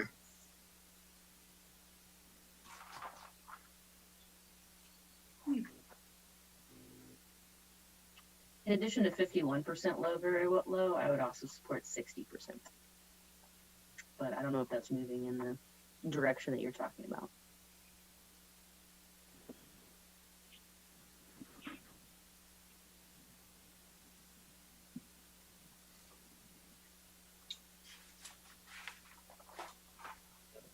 I think I either propose it where it is now or lower it to allow more flexibility for development.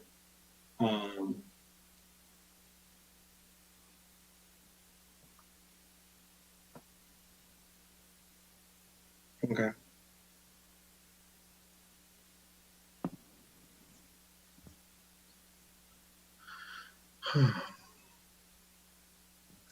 I'm pretty much done with my comments.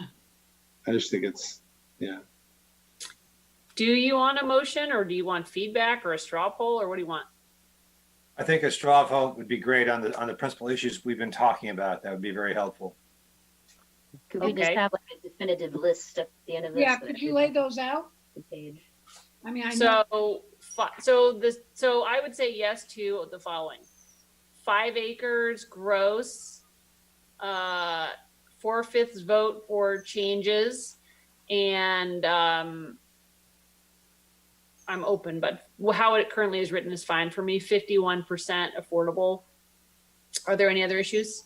Removing that one finding. And Delete removing. that. So I would vote yes on all of that.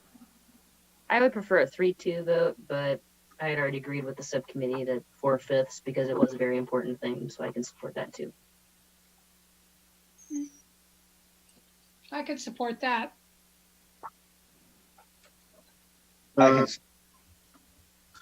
I don't support the 5 acre. I think that removing that riparian habitat is important. I think that allows for the most likely project to be developed. I'm fine at 51%, but I'd like to hear more from developers, affordable housing developers on that. I am comfortable with removing the finding. What's the other piece? Is that it? 4/5 vote, 4/5 vote. 4/5. Yeah, I'm comfortable with that. I agree with Vice Mayor Hundley that 2/3 is acceptable, but this is a vote of the people, and I'm swayed by that argument as well. I'm comfortable with 4/5. I think protecting this is good. So, Councilmember Agrimonti, have you made your views known? I said I agreed with what Amy was saying. I feel comfortable with it. And I'm sorry that it was so difficult. I thought this was going to be clear and I don't know how this happened, but I agree with 5 acre gross, 4/5 vote, 51% affordable, and removing removing. Finding. Thank you. Councilmember Cook? Yes, I already agreed with what Amy said. I'm for the 4/5 vote. Okay. I'm for the 5 acre gross, and removing the finding is fine. And there was one more. The 51% affordable for very low and low income. Yes, I support that because it's understandable. Okay. Those are the central issues we've been discussing, and we now have direction, and we will put pen to paper and come back with a package for you to address. I think June 29 is the targeted council meeting. Yeah, Mr. Mayor, we can certainly put the revised version and red line again on the webpage so that the public can see it before the 29th.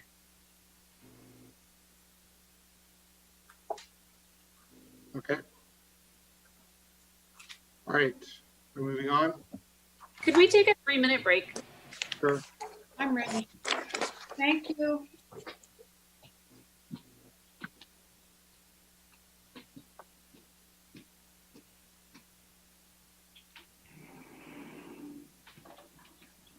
Are we taking a break? Yeah, we're taking a break. Hi, Logan. Hi, Suzanne.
one.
I'd like to start by acknowledging that there are far more pressing societal issues facing all of us.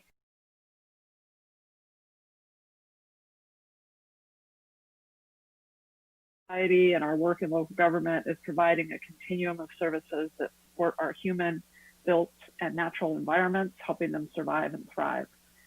We're in pretty extraordinary times, but we will move forward, and the stability and importance of a well-planned and reliable transportation system will always need to be a part of what we do. So with that, I'd like to start by walking through a brief history of our current measure, explain the Go Sonoma proposal and its benefits to Sonoma Valley, talk about the process to advance the measure and why we should do so now. Tonight, we are seeking action from the City Council to proceed with this measure. The SETA is the county-wide agency that manages a quarter-cent sales tax known as Measure M. It's dedicated to funding critical transportation infrastructure projects and transit operations. The measure is set to expire in 2024, but the need for dedicated local transportation funding is ongoing. To start, I'm going to cover a few of our accomplishments under Measure M, how we've leveraged state and federal funds, and the transparency with which we carry out our work with our partners in each of the cities and the county. In 2004, when 2/3 of Sonoma County voters supported Measure M, we've been successfully providing funds directly to each city and the county and delivering regionally significant infrastructure projects ever since. Being a self-help county, meaning we bring our own money to the table, has been a key part in getting infrastructure built. It gives us the ability to get projects ready to go, to compete effectively for outside funds, and to control funds that can only be spent here locally on transportation priorities. This leads to local jobs and helps provide a stable source of revenue to keep transportation programs and projects moving. In addition to working with local jurisdictions, we also work with our Citizens Advisory Committee that oversees project funding, Measure M audits, annual reporting, and the development of a multi-year strategic plan. The SETA has a proven track record of delivering regional projects like Highway 101 and soon the 116-121 intersection improvements. Having a reliable revenue source, the SETA has leveraged competitive state and federal funds at a ratio of 5-to-1 to widen the Highway 101 corridor. Other projects have seen similar matching opportunities. We've partnered with local jurisdictions to help build Arnold Drive, the Arnold Drive Roundabout, the Central Sonoma Valley Trail, and dozens of paving jobs throughout the city of Sonoma. None of that would have happened, none of that would have been possible without a local commitment that gets projects shovel ready and matches construction funding. The transportation sector is a key component of job creation and economic support. A thriving and healthy economy relies on a multimodal transportation system for the movement of people and goods, plus building infrastructure projects and running transit creates local jobs that have a ripple effect throughout the county. Since Measure M has a 20-year life and is set to expire in 2024, the SCTA board started discussions more than 2 years ago about if and when we should ask voters to support extending the funding. The process started in 2017, but for a variety of reasons, it being a non-presidential year, there were some competing transportation measures on the ballot. There was uncertainty about whether or not full funding for 101 would be available. The board opted to defer from the 2018 election to the general election in 2020. That timing actually aligned really well with our update to the Comprehensive Transportation Plan, the SCTA's guiding policy document that showcases project priorities across all modes. It is developed with all of our partner jurisdictions through a robust stakeholder engagement. Prior to developing the Go Sonoma expenditure plan, we received project priorities from each of the jurisdictions and our bus operators. We also used the pavement management system data to develop information on what our road maintenance needs will be over the next 20 years. After that, we used some of our existing structures to conduct stakeholder outreach, plus we also used community group meetings and polling to assess how people feel about transportation. With that information in hand, we developed the Go Sonoma expenditure plan via the SCTA board and extensive discussions with stakeholder groups and individual members of the public. The discussion focused on how best to address all modes effectively and yet retain support from a supermajority of voters.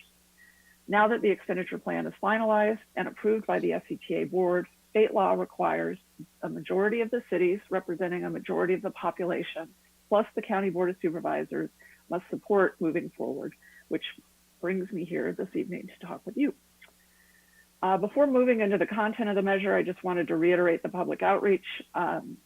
This slide shows the results of 616 individuals who were surveyed through community meetings where we went out to different community groups. We had focus groups, we had an online survey, and the top three results from folks, the top three results suggest that their main concerns with our transportation system is it takes too much time to get around. The transportation sector causes harm to the environment through greenhouse gas emissions, and we need better maintenance of the system. In addition to the non-statistical feedback that we got from our survey, we conducted a statistically valid poll of 600 people in October of 2019. There was very solid 73 to 75% support for a quarter-cent sales tax extension. You can see some of the top line numbers in the slide here. For example, people's priorities were to see pothole repairs. That came in at 83%. Obviously, we are in a very different time now than we were in October, but countywide polling conducted in early May on a different topic also tested our ballot question, and it came in again well over the 2/3 support required for success. So that has encouraged the board to continue to pursue the measure. However, given all of the uncertainty we are facing about our health and the economy, the SCTA board will conduct another poll in early July before making a final decision as to whether or not to proceed. We took the outreach and the polling data and developed our vision and goals for our measure and for our long-range plan. Our vision is connecting people, places, and goods as we transition our transportation network to zero emissions by 2050. And our goals are to be connected and reliable, safe and well-maintained, community-oriented and place-based, and zero emissions. From there, we developed our ballot question. And the ballot question, I'm going to read it just in case there are members of the public who don't have the visual. Without raising taxes, shall the Sonoma County Transportation Authority implement the Go Sonoma Act to repair potholes, reduce congestion, make biking and walking safer, expand local bus service, reduce greenhouse gas emissions, improve evacuation routes, and enhance transportation services for students and seniors by continuing for 20 years the current quarter-cent sales tax dedicated to transportation, providing approximately $26 million annually. From there, we went on to put together an expenditure plan to further flesh out how the funds would be spent based on the premise of the ballot question. The expenditure plan is based on 4 program categories. 2 of them are formula driven. the smooth and maintain roads category and increase bus service. And 2 will be competitive, move traffic and improve safety category, and the build bikeways and pathways category. I will run through the 4 program categories and talk about how Sonoma Valley will benefit from Go Sonoma as well. The smooth and maintain roads category, this program mirrors what we do now with Measure M, but it nearly doubles the money, the amount of money available to pave roads. So we use a formula, population road mile funding formula, to distribute the funds. We cut a check to the city on a quarterly basis. The city then reports back to us annually on how the funds are spent based on certain parameters related to road maintenance. As you can see, Sonoma comes in at nearly $200,000 a year. In addition to that, you can see that the county gets a significant chunk. So the ability to partner with the county and identify roads in the valley that are valued to city residents as well is a possibility. So the next category is move traffic and improve safety. This program commits 27% of the measure funds and is a competitive program. The expenditure plan calls out specific criteria for projects and how we will evaluate them, such as air quality and greenhouse gas emissions, connectivity, cost effectiveness, safety and public health, and traffic flow. There's more detail on that within the expenditure plan.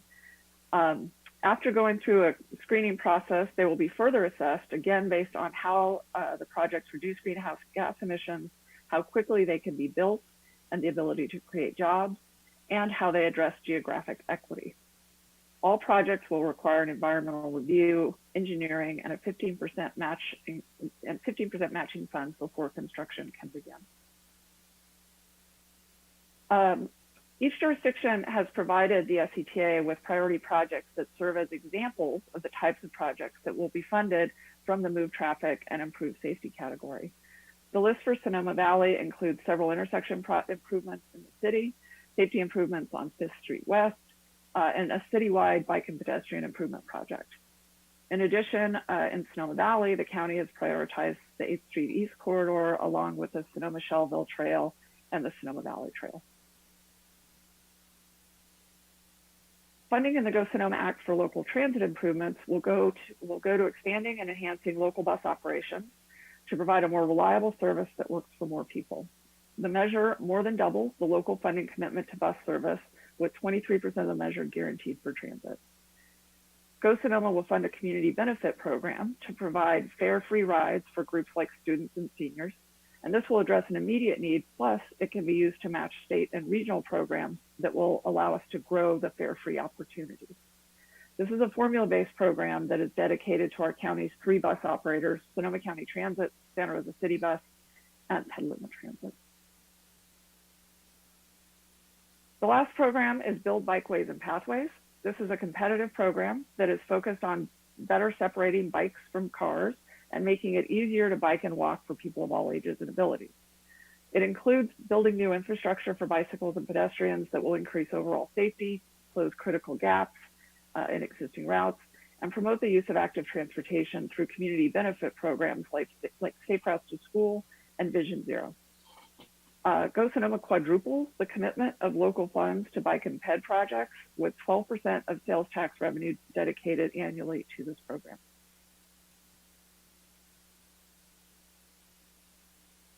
I mentioned that the SCTA has been planning for a November 2020 ballot measure for several years now, and here's why.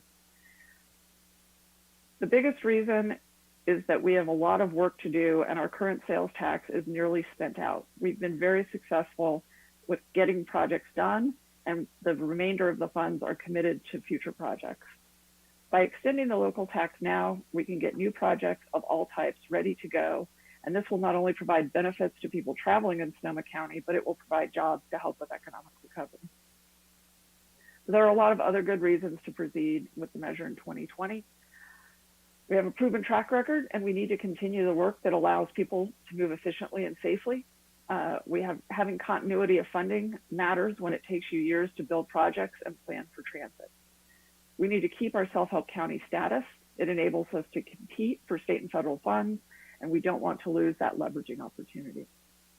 We need to support all modes, and having more local funds available to do things like help our bus systems recover from the impacts of the pandemic, grow their service, or explore new opportunities that get people out of their cars, reduce GHG emissions, and curtail vehicle miles traveled are imperative as we strive to reduce GHG emissions from the transportation sector. In addition, there are not likely to be as many ballot measures on in 2020 as we would have anticipated pre-pandemic. 2 regional measures, one related to housing, the other to transportation, have been postponed. Several statewide initiatives have been shelved. And while there are some jurisdictions like Sonoma that are considering a citywide general tax measure, there are no other countywide special taxes planned at this time. If we wait, the ballots in 2022 and 2024 are likely to be very crowded. And finally, we need a 2/3 majority to pass. High voter turnout is critical, and we know 2020 will certainly provide that. So what is next? I will be presenting. You are the first council I've had the pleasure of presenting to on this. We will, since the expenditure plan has been approved, I will be presenting to all 9 cities and the Board of Supervisors over the next couple of weeks. And if we get support from the cities, we will conduct a poll in early July. After assessing the poll results at their meeting on July 13th, the SCTA board will make the final determination about going to the ballot. SCTA would then ask the Board of Supervisors to place the measure on the ballot, which is an administrative act on their part. So I will close. Thank you for your time. I appreciate your consideration, and I would welcome any questions. Thank you. Can we stop the screen share? Sure. And do we have questions of council?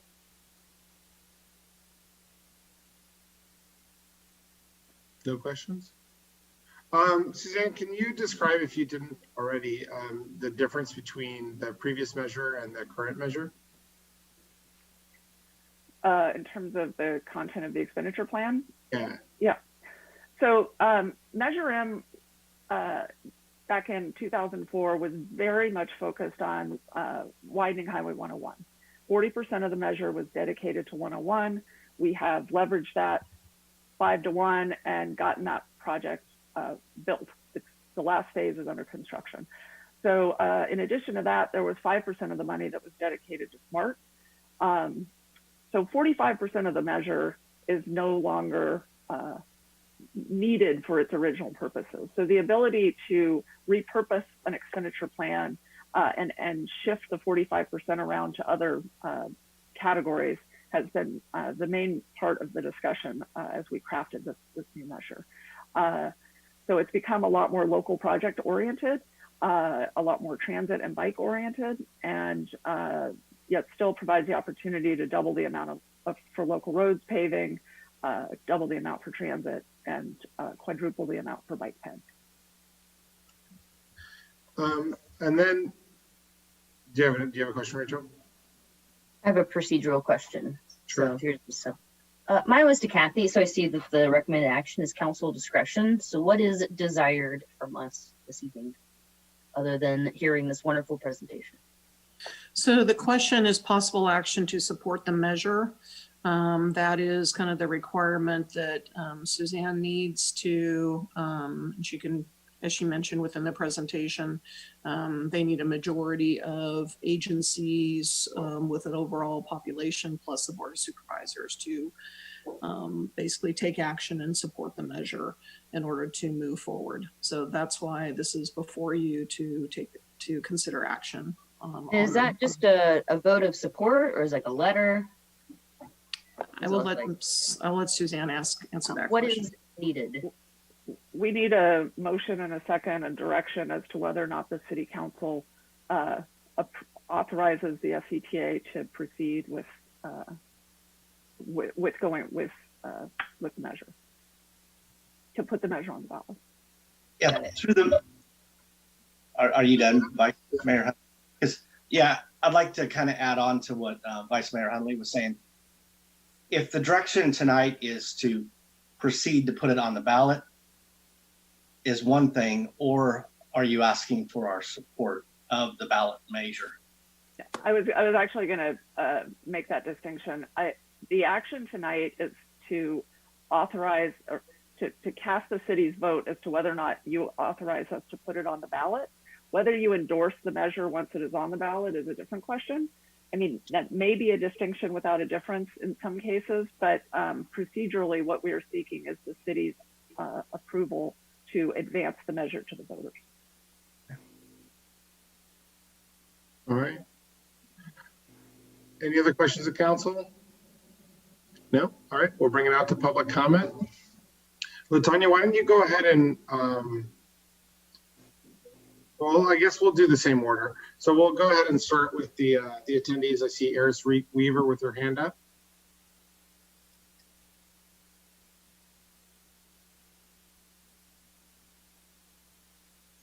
Hi, thank you for giving me the opportunity to speak. I'm the Executive Director of the Sonoma County Bicycle Coalition, and the coalition very much supports the extension of Measure M.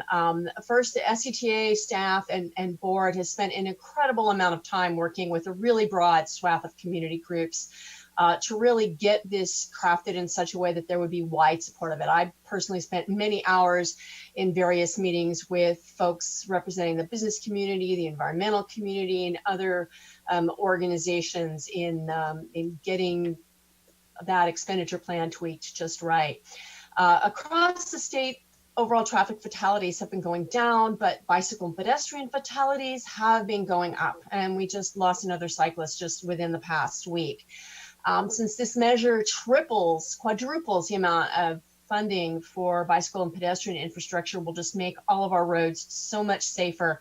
And since the shelter in place, I hear from all of our bike shops and I see on the streets that people who haven't ridden their bikes in years are pulling bikes out of the garage and getting out there. So we have quite a groundswell of more and more people out on the roads that I think requiring us even more safety to this. The whole program on other road improvements also requires taking all users' needs into account. So that also includes projects that will be beneficial for pedestrians and cyclists. And then 38% of it going to fix roads. Whether you are riding a bike, taking the bus, or driving a car, you're doing it on a road, and we all know what our roads look like. And so all of us have an investment in fixing that. But most important thing is we have to keep our status as a self-help county. There are, if we were to lose that local funding stream, that would so much impair our ability to compete for funding for all kinds of different transportation projects. So I urge you to vote yes on the Go Sonoma Act. Thank you. Thank you, Eris. Do we have another public commenter? Seeing no one raise their hand, LaTanya, if you'd like to go ahead and read the written public comment that we received. Thank you, Mayor Harvey. We have 4. The first says, Dear Mayor Harvey and council members, following are my comments regarding the proposed Measure M 1/4 cent transportation tax renewal. 1, the most important question is whether a comprehensive transportation plan conforming to the proposed expenditure plan will increase or decrease GHG emissions over the 20-year period covered by the expenditure plan. An expenditure plan that invests 65% in roadway projects and 35% in bike pedestrian transit projects is most likely to result in a net increase in BMT and GHG emissions, even if 5% of roadway funds go to bike and pedestrian amenities. 2, saying that this expenditure plan doubles transit funds and triples bike funds over the current allocation does not change the conclusion that the overall effect will be to increase GHG emissions.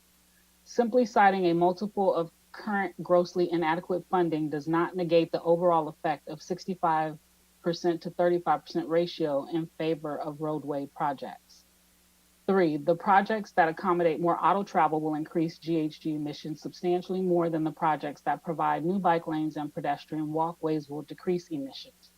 The bike pedestrian facilities are worthwhile, but we need to reduce vehicle miles traveled to meet climate goals. It is a well-established principle of transportation analysis that projects which alleviate roadway congestion, i.e. move traffic more efficiently, will over time result in additional auto use based on the pent-up demand for roadway capacity. This result can be avoided by increased bus service that makes bus transit a preferable alternative. This would require a substantial increase in bus funding beyond what is in this expenditure plan. An acceptable ratio would be 60% for bike pedestrian transit, 40% for roadway projects. 4. The Tax Measure Go Sonoma Act sets up a process for prioritizing projects based on criteria, including best practice for crosswalk, bikeway, and pathway design, improve safety for users of all transportation modes, support reduction of air pollution and GHG emissions, improve community health and resilience, improve traffic flow while reducing VMT, which sound good in theory, but are too vaguely defined and open to interpretation to ensure the desired result. The fact that the projects will be subject to CEQA review does not provide any real assurance that their GHG emissions will be accurately counted and mitigated. The lead agencies will be the local governments proposing the projects, who will be biased in favor of their approval. This places the real oversight responsibility on the public to challenge inadequate evaluation of GHG impacts. The public does not have the resources to mount multiple legal challenges. As noted in the County Climate Emergency Resolution, the 2018 report of the IPCC projected that curtailing warming to 1.5 degrees Celsius, a safe level to stabilize the climate, will require an unprecedented transformation of every sector of the global economy over the next 12 years. Tanya, that's the 3 So minutes. okay, that's it. That was Jerry Bernhardt. The next. Eric Weaver spoke already, so I don't think I have to read that one. Tom Conlon. Dear Mayor Harvey and members of the council, from the start, my personal position on Measure M has been simple and consistent. To win support of the environmental community, SCTA should weigh the tax measure 60/40 to address the VMT issues that are driving our climate crisis. Make no significant changes to the CTA ad hoc's closed-door negotiated allocation 3565 and expect our active opposition. Compromise in some meaningful way to at least neutralize our opposition. My personal experiences with CTA, most local elects, is that they still don't take seriously the 69% of likely voters who consider reduced GHG emissions to be a top priority, even after all the fires, floods, and PSPS events we have suffered. They are quick to promise voters that they support bold climate action, e.g. climate emergency resolutions. However, when it gets to actually setting budgets, they have deferred to the status quo almost every time, even when they have had funding, e.g. restriping Highway 12, Broadway, and Sonoma. They have failed to implement protected bike lanes and other proven VMT reducing best practices. Because this measure lacks the needed support of environmentalists like myself, I strongly recommend not putting it on the ballot in November. Thank you, Tom Conley. The next, sorry, forgive me, give me 1 second. Actually, that's it. I had Tom Conlon twice. Okay, that's it, Mayor Harvey and Council. Thank you. Any other comments from the public? Seeing none, we'll bring it back to council for council member comments.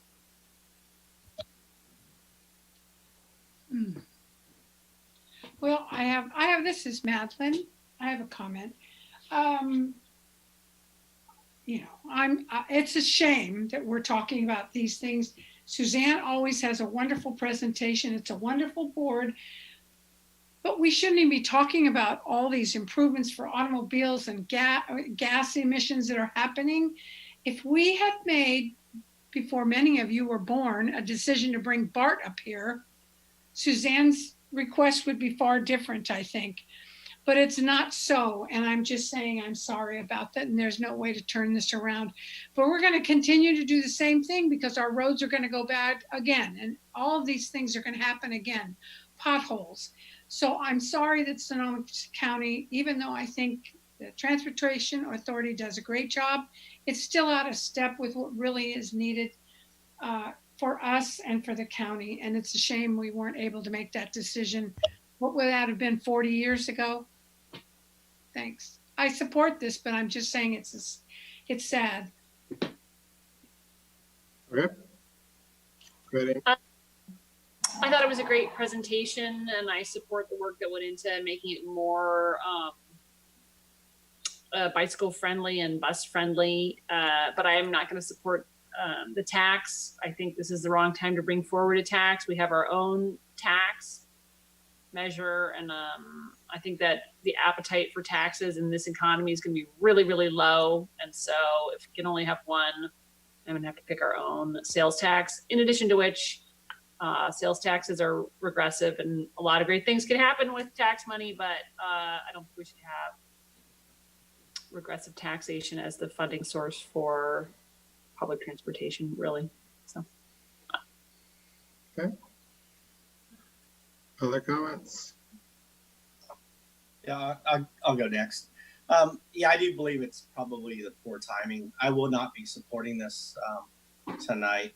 And I think that I liked a lot of the public comment. I do believe that we need to look at alternatives, and, you know, the taxes that keep going up, you know, it's just killing California at this point.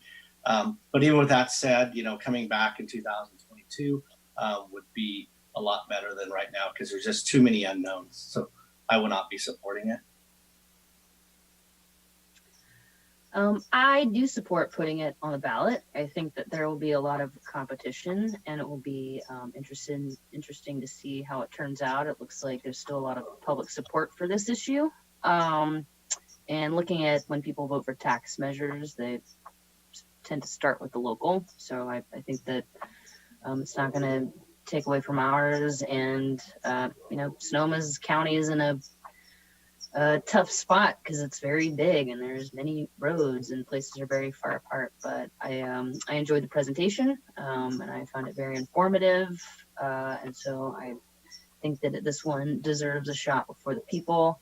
And then I would be remiss to mention that in addition to the county doing all these bicycle-friendly improvements, it is incumbent on the cities to also do such improvements inside of our city limits. Great. Yeah, I will be supporting this measure as well. I think it's been a good process at SCTA. We have significant improvements here for the amount of money going for bus and bike. I also like that this is a local roads measure. Previously, this was all funding for Highway 101. And we have a Springs community right outside our borders that has been basically ignored for the past 30 years in terms of road repair. So additional funding to support road repair in those areas, to me, is a social equity issue. There's a lot of money that's spent on axle replacements and pop tires and the rest of it. And I know as a cyclist, the county roads are in major disrepair. And we have been able to leverage these monies significantly to develop needed improvements. The Arnold roundabout is a great improvement that we've built, which improved traffic flow. The 116 and 121 improvement will be a great improvement as well. And so to see these be local measures, I think that's great. I also see this as an economic boost. This will provide infrastructure jobs throughout our county. And to smaller firms. Another thing the SCTA funds go towards is the Fare Free Bus program. It's a very important program, and it will continue to support these programs throughout our county and expand the money for them too, and expand Fare Free programs. So there's additional help for seniors, veterans, students, and everybody when we have these Fare Free shuttles. And we've seen bus ridership increase by over 700%.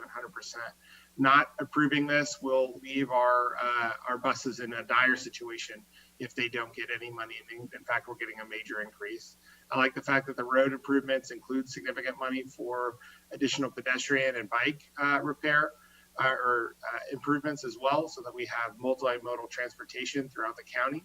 And I thank Suzanne for all of her hard work on this and her continued hard work at SCTA. You're a fantastic director of the organization, and I always enjoy working with you. So thank you so much. I think it's a good measure, and I'm happy to support it, putting it on the ballot in 2020. With that, if we can get a motion. So would it be, I'd like to make a motion to authorize SCTA to put this measure on the ballot? That work? Nylan, you want a second or you want me to? I'll second. Okay. Can we get a roll call vote? Councilmember Agrimonti, Aye. Councilmember Harrington, Aye. Vice Mayor Hundley, Aye. Councilmember Cook, Uh-oh. David, I couldn't hear you, Councilmember Cook. No. and Mayor Harvey. Yes. Thank you. The motion carries 3. You were a no. Sorry. I'm a no. The motion carries 3.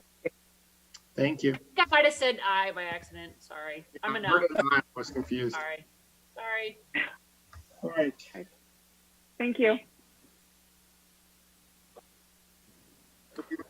And appreciate your time. Thank you, Suzanne. Moving right along, item 6.3, discussion, consideration, and possible action to adopt a climate emergency resolution. And I'll turn this over to Travis, our sustainability coordinator, or to Kathy. Let's get Travis in right now. Yeah, well, we're getting Travis in. So, Mayor Harvey, members of the council, this is a climate emergency resolution. This has been one of the items that your Community Service Environment Commission's been working on for about the last year. And so I'll turn it to Travis Wagner, our sustainability coordinator, and provide a brief update. Great, thank you. Good evening, Mayor Harvey and City Council members. So tonight, climate emergency resolution is being presented for your consideration. The resolution is a declaration by the City Council in support of taking emergency action on climate change. Thus far, 6 jurisdictions and Sonoma County have adopted variations of the Regional Climate Protection Authority's recommended template for climate emergency resolutions. So tonight you're presented with 2 versions, the Community Services and Environments Commission's version and a staff recommended version. The CSCC version was produced by its Climate Action Subcommittee, and this version was then circulated for community comment. Now, at the January CSCC meeting, the Commission voted unanimously to forward the Climate Action Subcommittee's version to staff for review. At the February CSCC meeting, staff presented its recommended version, and at the February meeting, the CSCC voted unanimously to forward its version minus attachment B, so it was a modified version. So there are 3 attachments in tonight's packet related to this particular agenda item. So first one is the CSEC recommended version that incorporates staff recommendations, and it has red for recommended deletions and blue for recommended inserts and word changes. So it's an attempt to do a side-by-side comparison all in one document. And number 2 is a matrix table which presents the rationale for changes recommended by staff. So I will note that this was the, if you have looked at the matrix or can see that now, on the 3rd row, it has attachment A, in which that was contained in the original, in the approved CSCC version, and the staff recommended that that be replaced with reference to the resolution by the City Council that adopted the 22 local climate measures. And in the right hand is the explanation for the rationale. Well, that has since changed because the City Council adopted the Environmental Sustainability Work Plan, which has basically prioritized the climate action. So that was the original rationale, just to let you know that that has been superseded by the City Council's approved work plan that happened on May 4th. And so that's the 3rd attachment is the approved Environmental Sustainability Work Plan for reference. So the recommendation for tonight is to adopt the climate emergency resolution. And this concludes the staff presentation.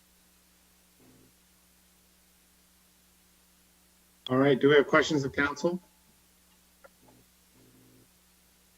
No. Okay, we'll go ahead and bring it out for public comment. And please raise your hand if you'd like to be recognized for public comment. Again, virtually, we've got Nima Sherpa.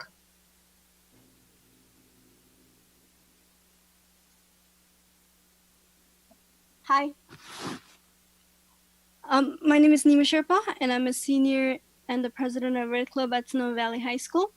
I'm here today on behalf of those who couldn't attend, such as Sharing Sherpa, Tenzing Sherpa, Hakwa Sherpa, and also speaking on behalf of Juliana as well. We all urge the City Council to pass the climate emergency resolution. We are here to voice our concern for our future, as climate change poses a threat to not only us, but other species on this planet as well. I'm here because I want to see the change in our city. I want us to take action to combat the climate crisis and prioritize the future of our next generation. I want us to take action to combat the climate crisis, and I think the City Council should pass this resolution because it's already been edited to reach a compromise, but it would be better if you guys passed the original version.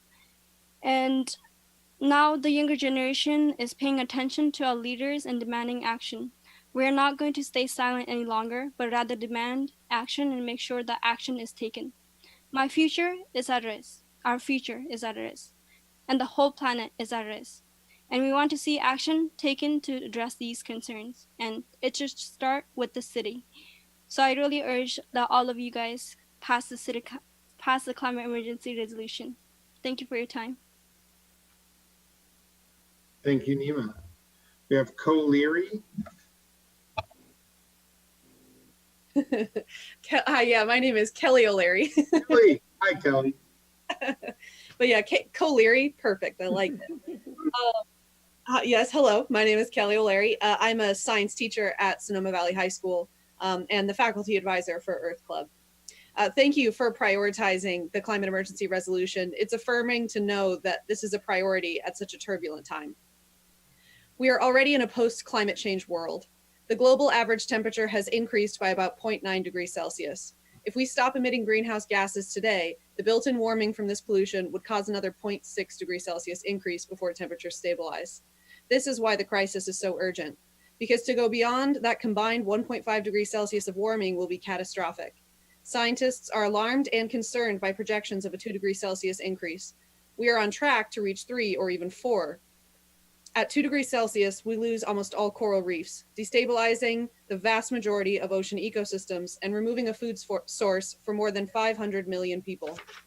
How million people will be threatened at 3 degrees Celsius, at 4 degrees Celsius? We are currently meeting on Zoom because our leaders recognized there was a crisis and ordered us to stay home. The entire global population altered its behavior to mitigate this crisis. We must respond with this level of urgency to address the climate crisis. I hope we all recognize our failure to act and resolve to focus our energy to do better.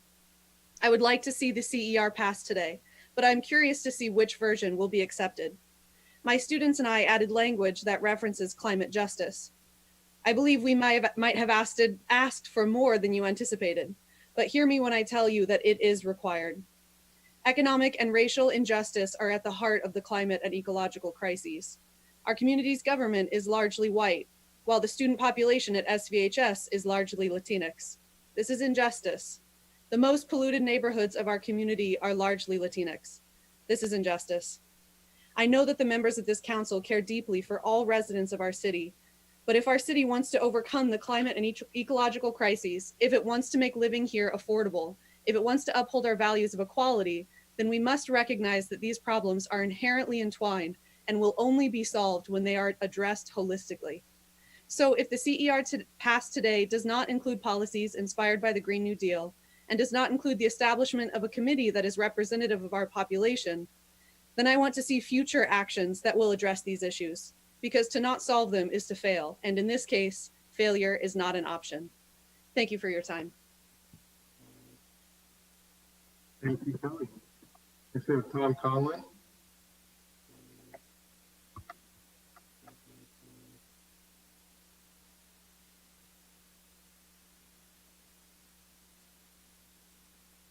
Tom? Hi there. Can you hear me now? Yep. Great, thank you. Sorry for the delay.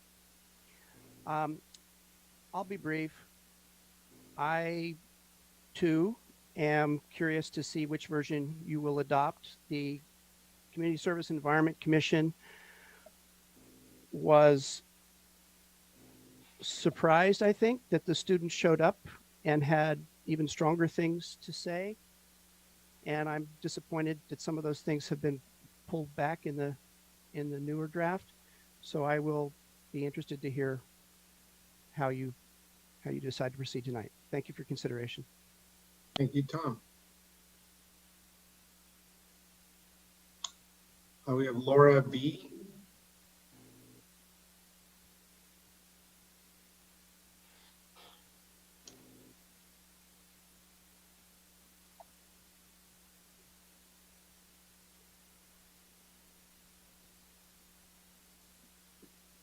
Emergency should take over half a year to be Laura, do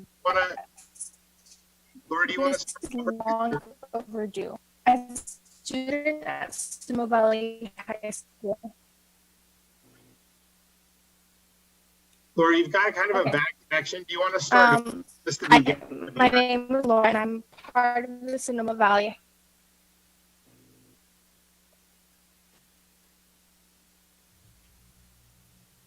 Go ahead.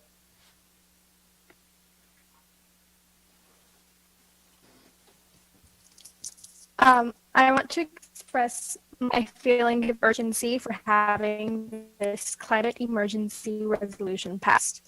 An emergency should not take over half a year to be addressed. This is long overdue. As a student at Sonoma Valley High School and community, and a member of the community, I feel that my voice was not listened to nor acted upon when everyone is living with the consequences of climate change each day. This resolution needs to be passed today so policies, plans, and projects can be evaluated and we can begin the process of the goal towards net zero emissions.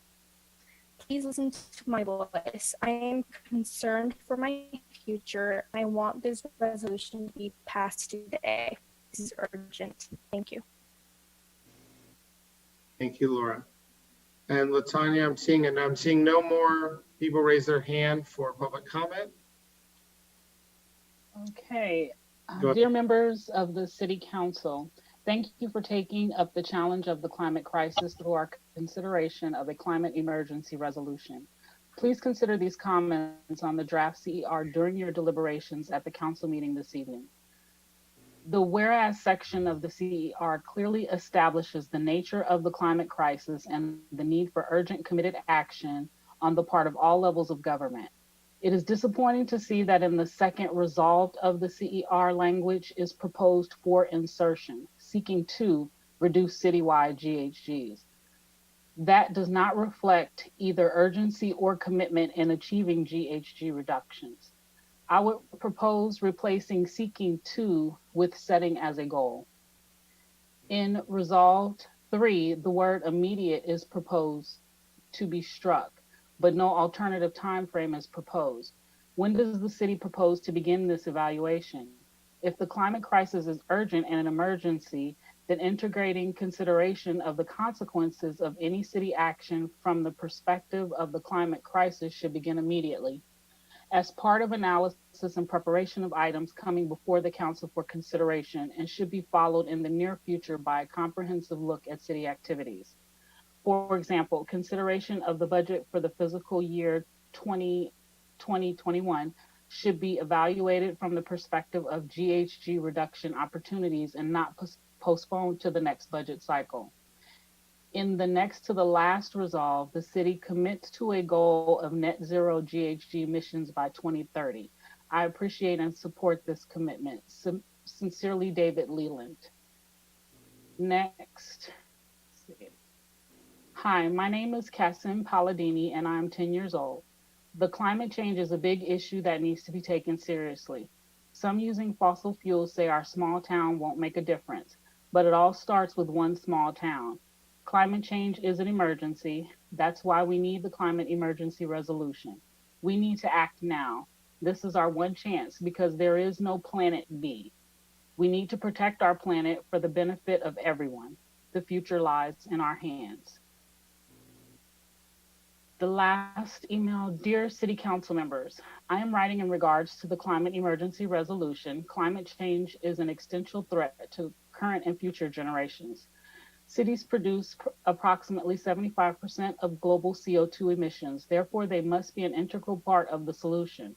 While the city of Sonoma cannot single-handedly address the growing threat of climate change, the urgency of this problem necessitates doing all we can to help address it. I urge you to adopt the CSEC approved resolution with no or few modifications.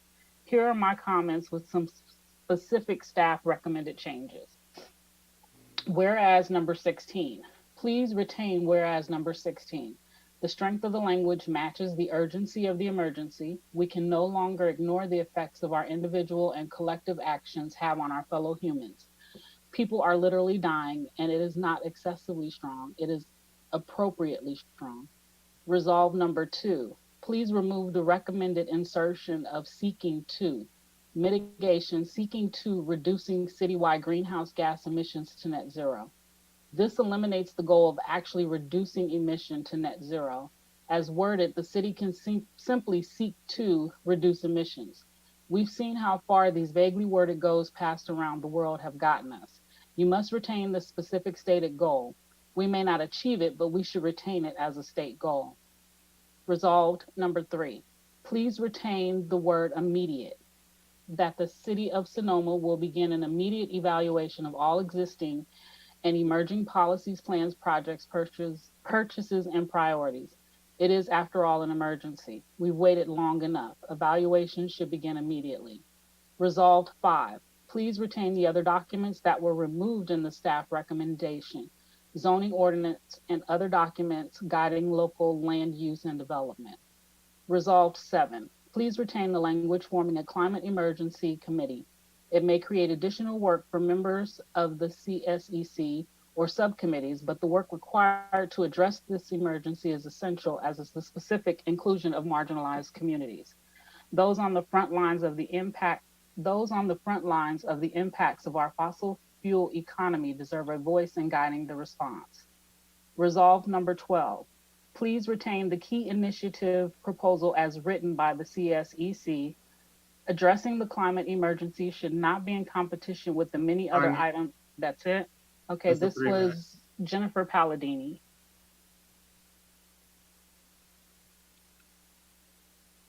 Is that the end of the email? Okay, yes, great. that's all we have. All right, I'm seeing nobody else raise their hand for public comment.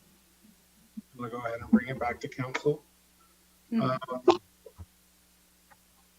like to go first on this one. So for me, I think I agree retaining it is inexcusable. Whereas number 16, I don't support that being removed. I do think it's appropriately strong. I think that climate change is an extremely important issue that we need to be dealing with directly. I support keeping that one. I support getting rid of the, what is the point there? The seeking to in mitigation. I think a lot of the issue that is being heard here is this question about whether or not there's going to be real action taken on this. And that's kind of the constant question, is whether or not we're going to move forward. I know Santa Rosa has their own climate emergency committee, but that's housed at the city council level. I'd wonder if there's council support to do that. I don't think it makes sense to have it at the CSEC. I'd rather see, if we had a subcommittee, that be at the council level with at least quarterly meetings. I think if we have that, or we have a regular council, we can comfortably remove some of the other language, kind of forcing the hand. But if we can't have that, I think it maybe makes sense. I mean, we're dealing with a major crisis right now, so I have some concerns about, the general plan update and things like that. I've expressed interest in including a climate portion to the general plan, but we don't have that process underway right now. And so it can't be done immediately. So I don't want to pass an emergency resolution that we're not going to meet the standard of. But right now, those are kind of my two main things. I'm personally comfortable leaving the reference to the Green New Deal in. I don't know how the rest of the council feels about that. I think that the language that staff came up with also pays respect to the nature that the way that climate change directly affects marginalized communities more.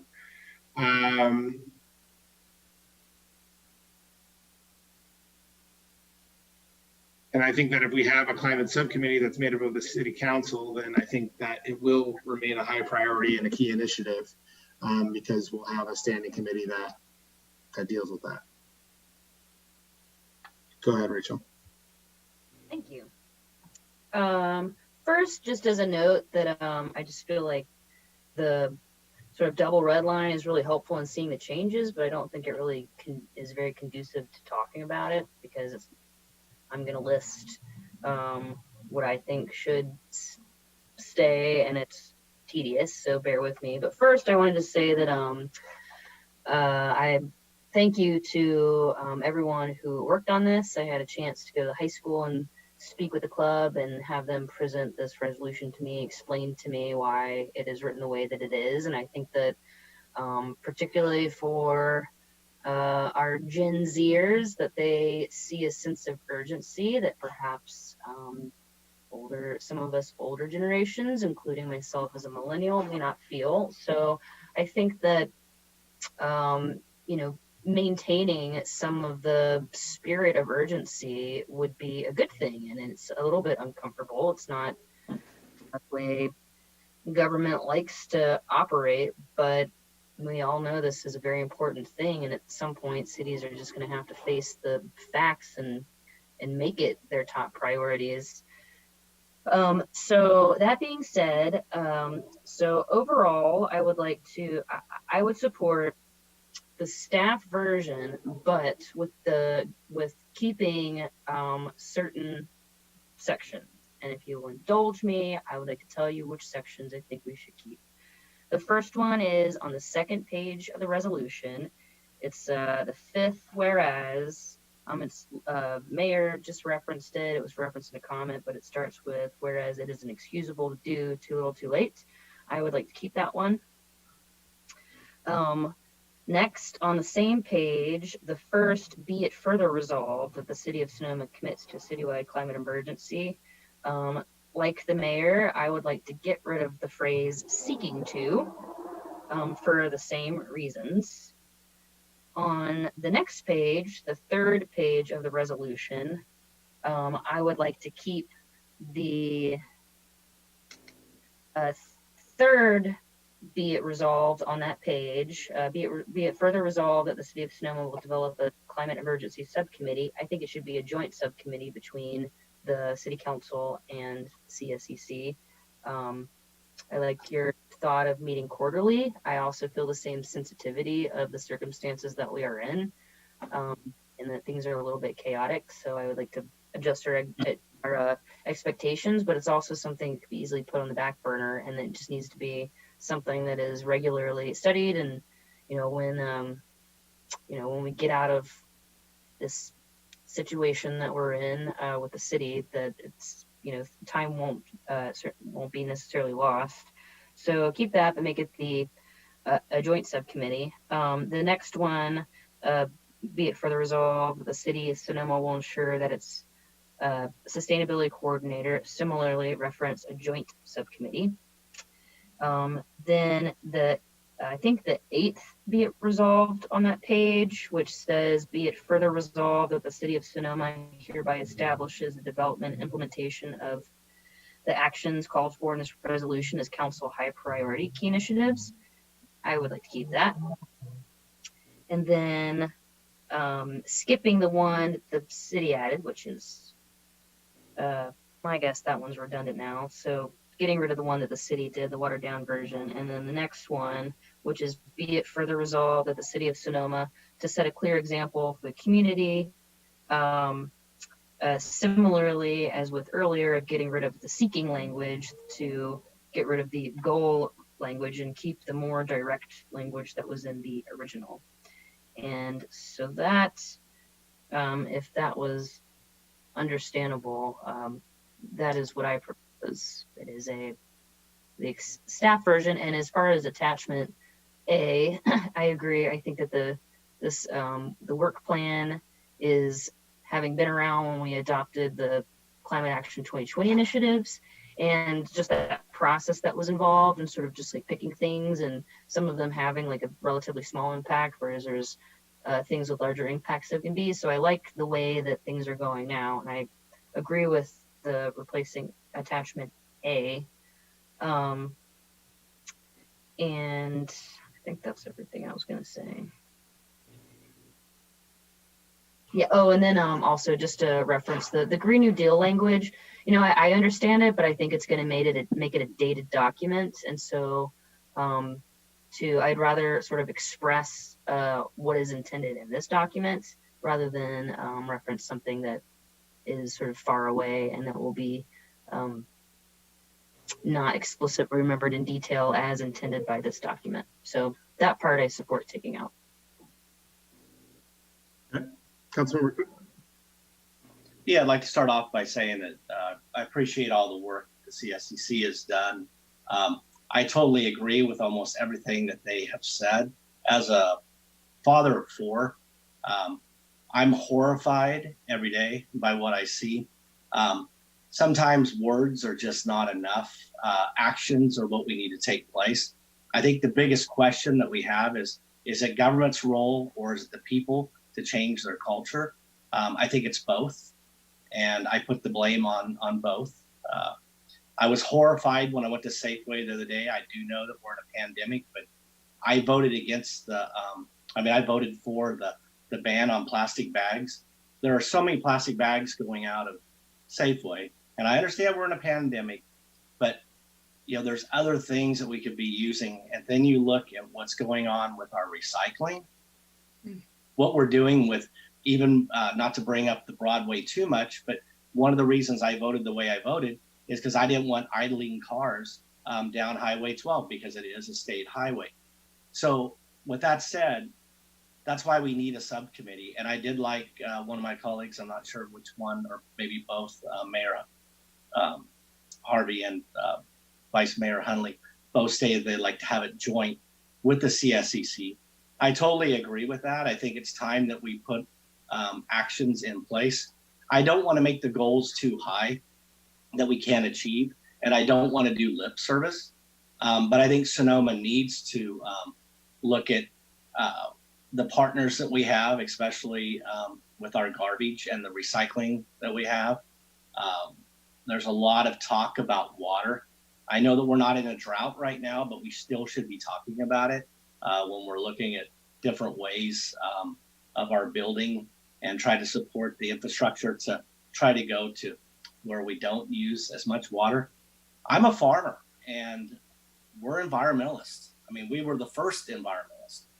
We wanted to be the good stewards of the land. And right now, honestly, we're not. And I think a subcommittee would be very good. I'm not volunteering because I only have 7 months left on the council, but I think it's imperative to get the talk and start doing the serious talk. But there was some things in here that made me kind of wonder if we're not looking at the past enough. You know, the banning of gas leak blowers was a big move to show one little thing that you can do to stop emissions. If you look at Sonoma Clean Power, Councilmember Harrington is on that. I served, a few years on that. For what we've done here, there's a lot of good things that the city of Sonoma has done. And when we're looking at resolutions like this, we need to bring up some of the good things that we have done to show people that we are moving forward. And, this is probably the wrong time to be discussing a lot in the middle of a pandemic, but we do need to be talking about it. And I totally do support pretty much what Vice Mayor Hundley, all of her highlighted points, with the explanation point going on the subcommittee and that being joint with the CSEC. I think it's important, and I really would like them to start #1 with plastic bag use and #2 with our recycling debacle in Sonoma County. Right, Amy? Okay. Well, I was looking at this and I was thinking, not to like go too far back, but before I was on the city council, I was on the CSEC, and it was at that time that we had the Climate Action 2020 come forward, and we reviewed it, and then everything got stopped because of this Riverwatch lawsuit. And at that time, it was my idea, which my colleagues on the CSEC shared, that we could tell the city council that even if it wouldn't meet, even if the lawsuit was pending, that we could still pass all those measures. And the then council did pass it. And as a result of that, one of the first actions Carol Giovanato took was to switch over to Sonoma Clean Power. And we were the first city for a long, long time, maybe 4 years, 3 or 4 years, to actually switch over to Sonoma Clean Power, to the Evergreen program, which is 24 hours a day clean power for all of our city-owned buildings. And that actually had a huge effect. So in terms of like what, just talking about things that we've already done, not to say we're perfect or great, but this is a progressive council and has been, and we have done real actions.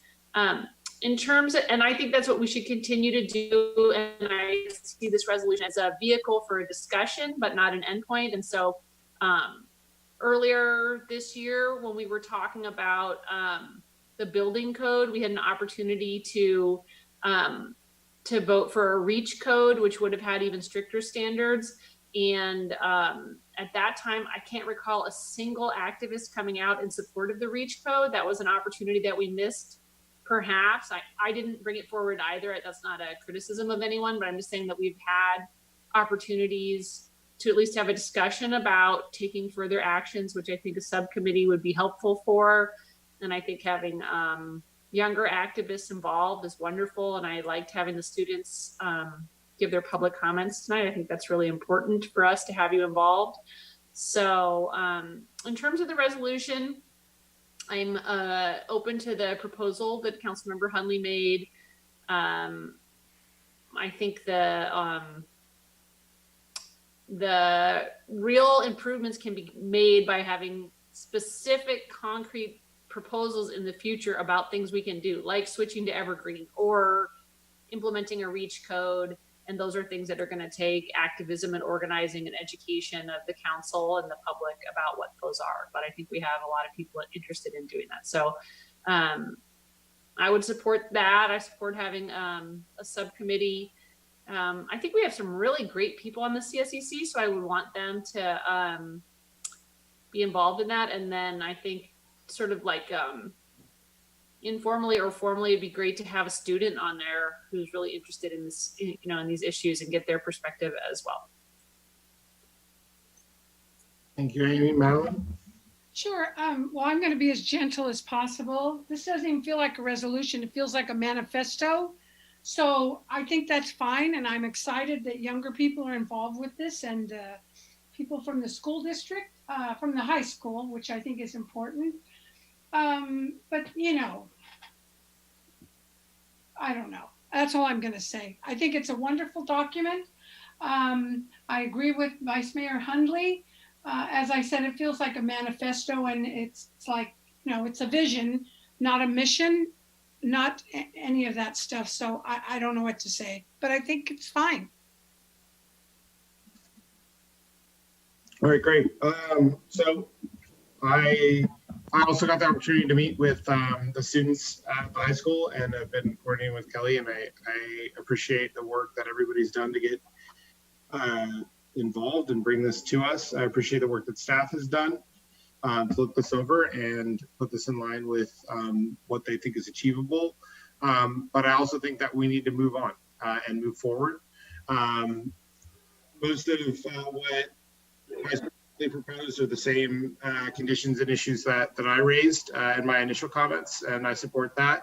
I'm comfortable with including language to include the CSCC on the subcommittee. I think that's appropriate. And I agree with Councilmember Harrington that we have some great people on the subcommittee whose information and knowledge would be extremely useful.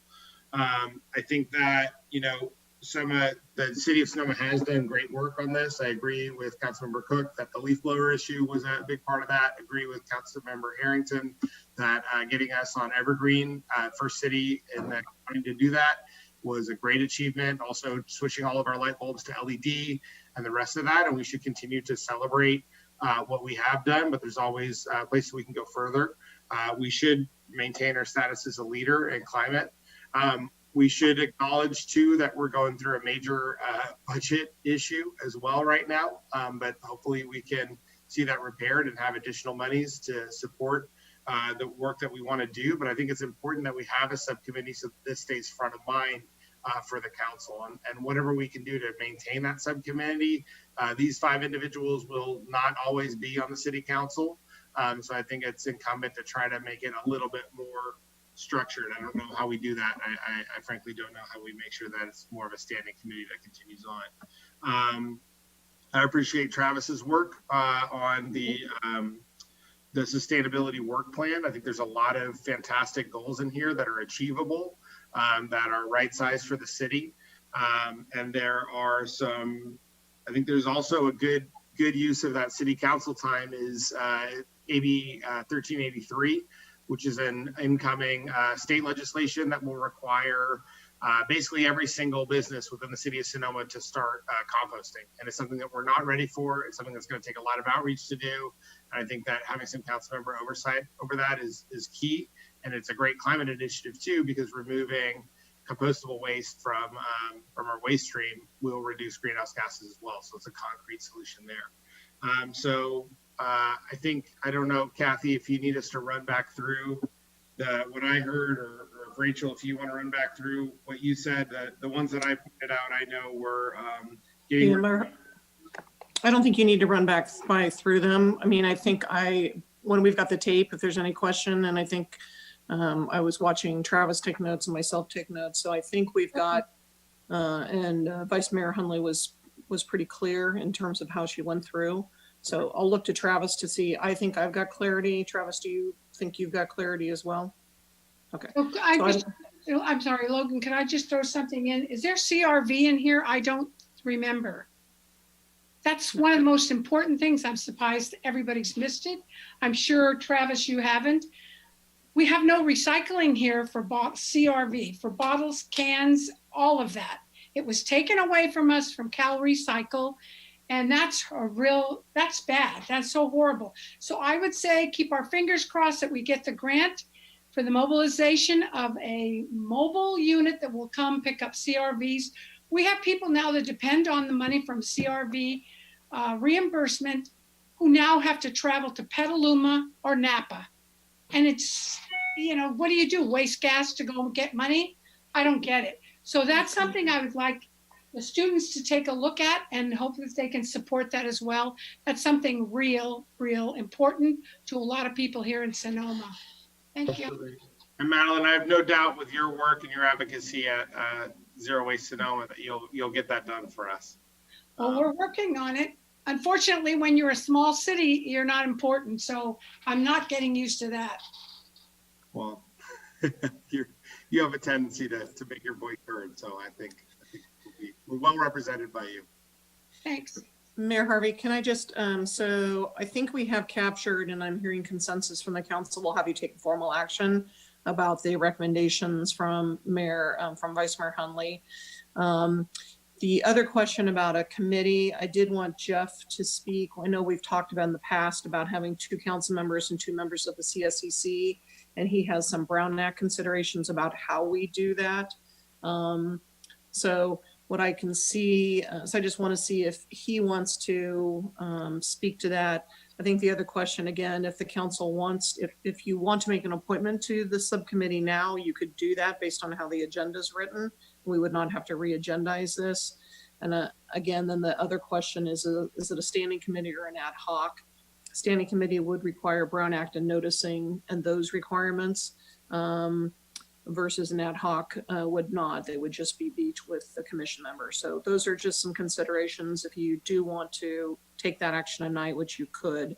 I do want Jeff to comment about the CSCC involvement and how that needs to be done. Thank you, Kathy. The agenda is, as you know, the template provides that the council can, on any item on the agenda, create a committee of itself.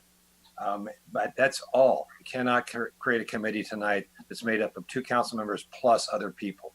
So tonight you can create a committee of 2 members of the council on this item, and the agenda is structured to allow that to happen. That committee then later on can solicit the help of other people to meet with them, as did the ad hoc committee created to deal with the UGB. And that committee then retains its ad hoc nature and can meet without having to go through the formal noticing and agendizing requirements that are otherwise applicable to a Brown Act meeting. If that's not important to you, and you'd like the meetings of this subcommittee to be open to the public with a notice, advance notice, and the opportunity to participate, you certainly can do that. I think I was on the UGB committee. There's certainly a convenience that comes with avoiding the Brown Act, but I also felt like the planning commissioners weren't like equal participants in this. And if it was something that was ongoing, then I think that it should be an official thing. And so the resolution itself sets a CSCC subcommittee. So what I'm suggesting is that we add council members to it to make it a joint. But I think since this is something that's going to be going on for a while, that this should just be a standing thing. I don't think we should make any decisions tonight. I think that this needs to be formed and then go through a process of like figuring out what it's going to be, because it's not going to be like a short-term project. It's like ongoing.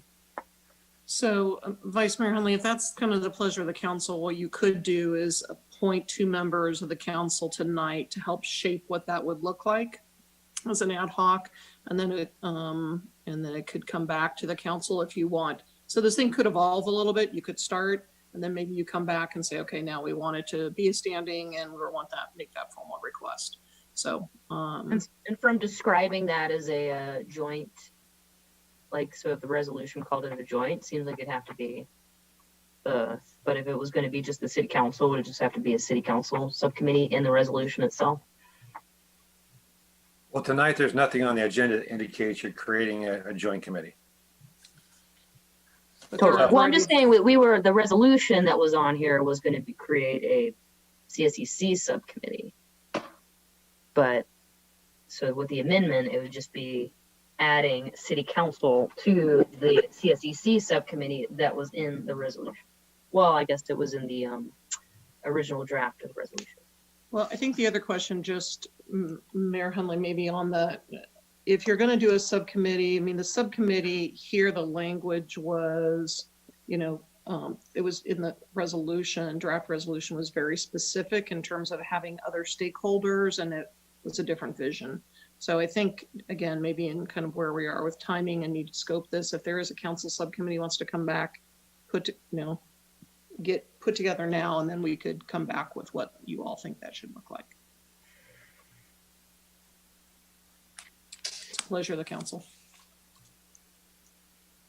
Well, through the mayor, I think it would be nice to appoint 2 people tonight, if we could.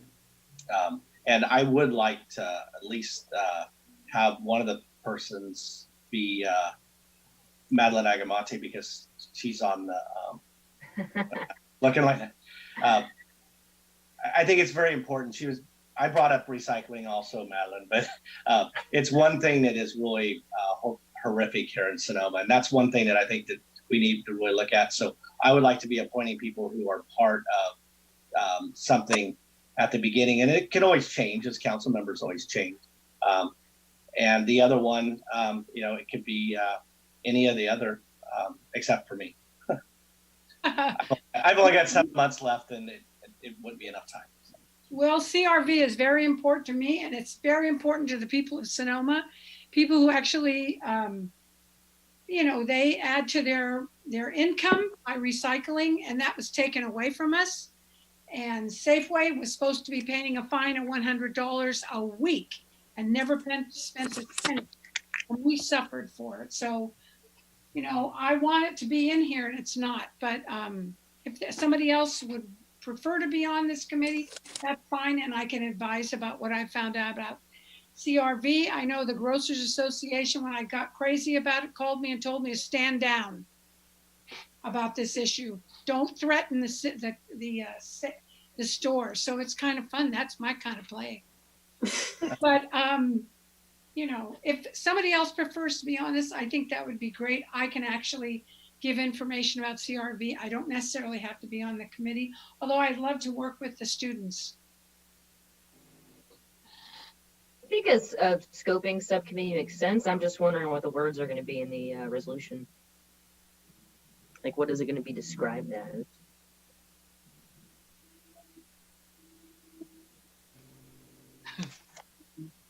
Can't you have a separate motion to create this subcommittee and then adopt and approve the resolution on two separate actions? Okay. Yeah. So this would be the subcommittee would be to fulfill the ultimate objective that is stated in the resolution. Well, why couldn't you form a subcommittee in the resolution and then also form a council subcommittee and then the two just meet together like planning commission and city council? Joint subcommittee. Yeah. Jeff, did you hear Councilmember Harrington's? I want to, at times, I think you've said that we can't do that way for Brown Act. I just want to clarify. Yeah, you know, the problem we have here is that the agenda descriptor really does not identify the committees are being created by the adoption of the resolution. So it's not part of what's going on. And we're governed by what the agenda says you're doing, not what might be embedded in a 25-page resolution. I know I'm exaggerating the length here, but so we would have to take action later to fulfill the goals of the resolution and create this committee at a later point, not today. Unless it was a subcommittee that was just us. Right. If you create a committee that's not made up of the council, then that committee is governed by the Brown Act. You can't create other committees that are made up of persons other than the council. Then that committee becomes a committee that is governed by the Brown Act. I don't know if that committee wants to be governed by the Brown Act and have all of its meetings published, have notice in advance of those meetings to be published. I do not know what the desire is of that group. Maybe you do, and it's clear. I do not know. You could remove that part of the resolution, by the way, and adopt the resolution without the creation. I've removed it, and I'm suggesting putting it back. I would like something a little more formal because I've been on subcommittee projects and they're great, but they tend to be like a little bit rushed and last minute, and there's not really a lot of continuity. And this is something that's like, it's a big issue. It's going to be going on for like our lifetime. So, you know, whatever the scoping subcommittee of us to think about this more ongoing. Yeah, I think that's a good first step. And you can select two of your members tonight as a scoping subcommittee to look at it and come back with a more comprehensive approach. That's completely appropriate. And through the mayor, I totally agree with that. I think that, like, I don't know if the scoping subcommittee would be Brown Act or not, but ultimately, I think we should have a subcommittee that receives some staff time, where thought is put into an agenda, where it's published in advance, where you receive the material several days in advance, and so that we know when we go into a meeting that it's, you know, worth your time, and also that people are prepared and not just reading the documents in front of the other person at the meeting. So I think the staff resources that a Brown Act subcommittee generates are probably good. I think they're good, but we have to be respectful of the situation that we're in too, as far as economic and where we're at right now. So I think, you know, starting it as an ad hoc committee, moving it into a standing committee and having public access, I think really the process that I would rather see is start as ad hoc, figure out what it is, figure out which members of CSCC are going to be on that, because we're in a pretty tough fiscal situation right now. So Mayor Harvey, sorry, I couldn't see you there. So I guess here's my recommendation to council, would be create a council scoping subcommittee. One thing I think that there are standing committees that have been put in place historically by the city that there is no what I'll call charter. There's not a description of what the committee should be doing. There's not a scoping. And then new staff come in and it's really hard. Well, what was this going to cover? Did it mean to cover this or not? Was the audit committee all finance or just the audit? It's those types of things. I think if the council, I'm hearing a pleasure for the council of wanting to have a standing committee that would be kind of 2 members of the council, 2 members of CSCC with the environmental sustainability coordinator, putting together a structured agenda. And really what this is it's going to be kind of a report on the activities that staff is doing, updates, connecting. Now, whether that's quarterly or 3 times a year, I think there's a little bit of flexibility. How often is the CSCC meeting? Remember, as a small city, we are very fortunate. I appreciate council's leadership and support. When we came forward to add a half-time position, we just found some additional funding to help support the position through with the SB 1383 with the garbage rates that you approved. So you have made a commitment a year ago, and you're continuing to make a commitment to have a staff position, which probably 50% of the cities do not have environmental sustainability. So I think you've done a lot of great work here. I think it'd be good to have a kind of scope this right. My recommendation would be in the resolution, take out kind of the language that says there'll be a subcommittee, because you're going to come back and bring what I would call a charter, kind of a scope of what that standing committee is going to do. And then you can describe, and it can have greater details about what is the scope and role and duties of that standing committee. So, Mr. Mayor, could I ask Travis? May I ask Travis a question? So the purpose of the resolution, what is the purpose of the resolution? I mean, I understand the language, the seriousness of it, but what is the purpose? Because having a resolution, that means you're resolute in getting a conclusion. That's how it feels to me. Well, my interpretation of it is that it's a declaration by the city council going on record that they state, yes, there is an emergency, and here are some actions and some goals that we're looking at going forward with.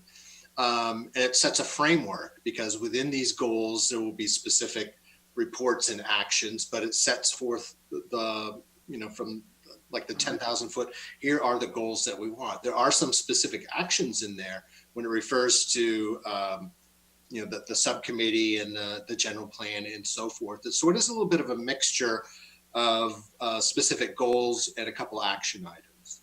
All right. I think Kathy's comments about having a scoping committee makes sense. Let's figure out exactly what the goals are, the parameters are, what we're working for with this committee, and then move towards a standing committee that is publicly noticed and has a approved agenda and has room for public comment the rest of it. So I think those are the steps that we should take. We should get this subcommittee scope this year, and then move into either quarterly or, I don't know how you say, 3 times a year in a quarterly one-word way. Trichromally. Triannual. Triannually. So I think that's the steps that we should take. So that would, in this, with this plan, then I would be comfortable with removing the references of the committee from this resolution, if it is in fact a separate plan. And so that would include on page 3 of the resolution, the 3rd paragraph, be it resolved that the city of Sonoma will develop a climate emergency subcommittee. And then number 4, it references the subcommittee again. And then take those 2 proposed changes off of my list. Great. All right. Do we have a motion? So moved. Second. All right. Roll call vote. Councilmember Agrimonti. Aye. Councilmember Cook. Aye. Vice Mayor Hundley.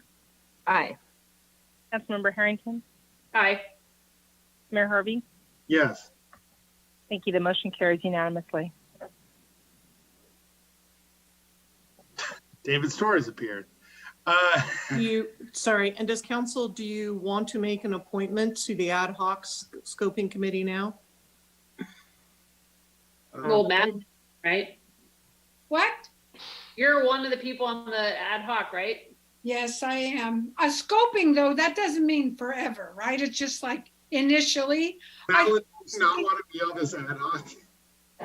I would be interested in being on this committee with great, Madeline.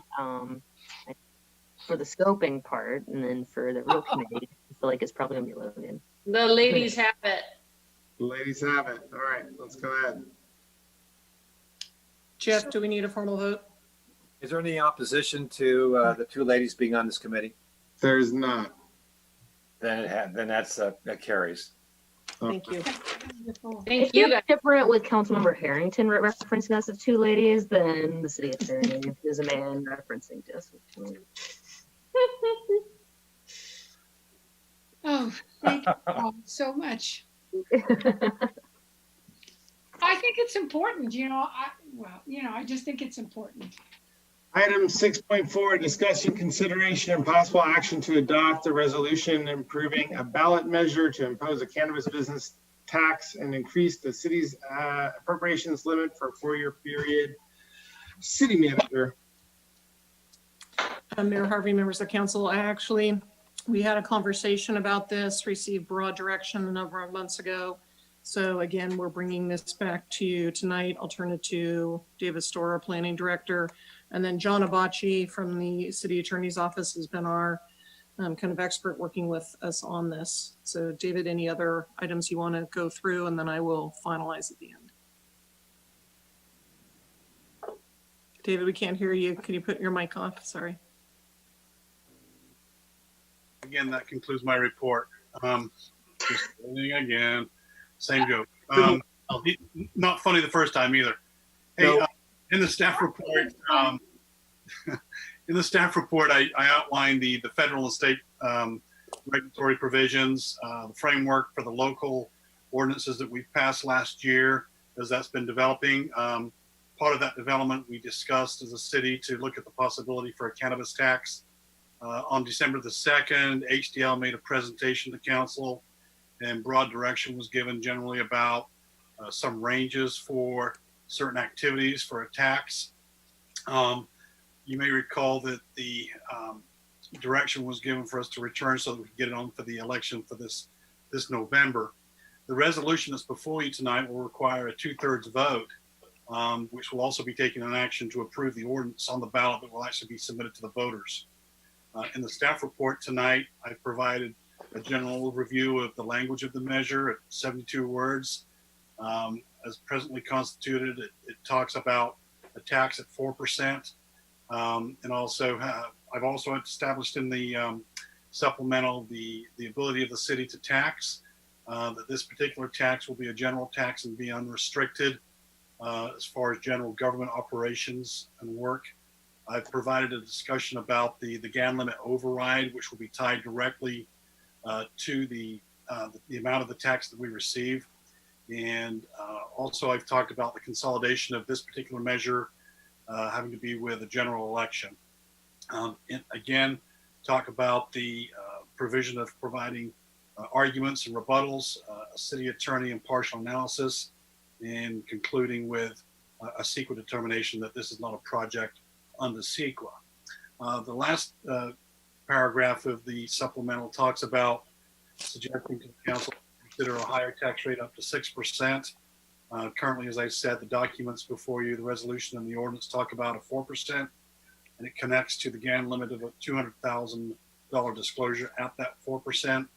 Should the council wish to go to a ceiling of 6%, always having that discretion to go lower, it would require an amendment to the draft language of the measure itself to include a new GAN limit of 300,000, we think it is.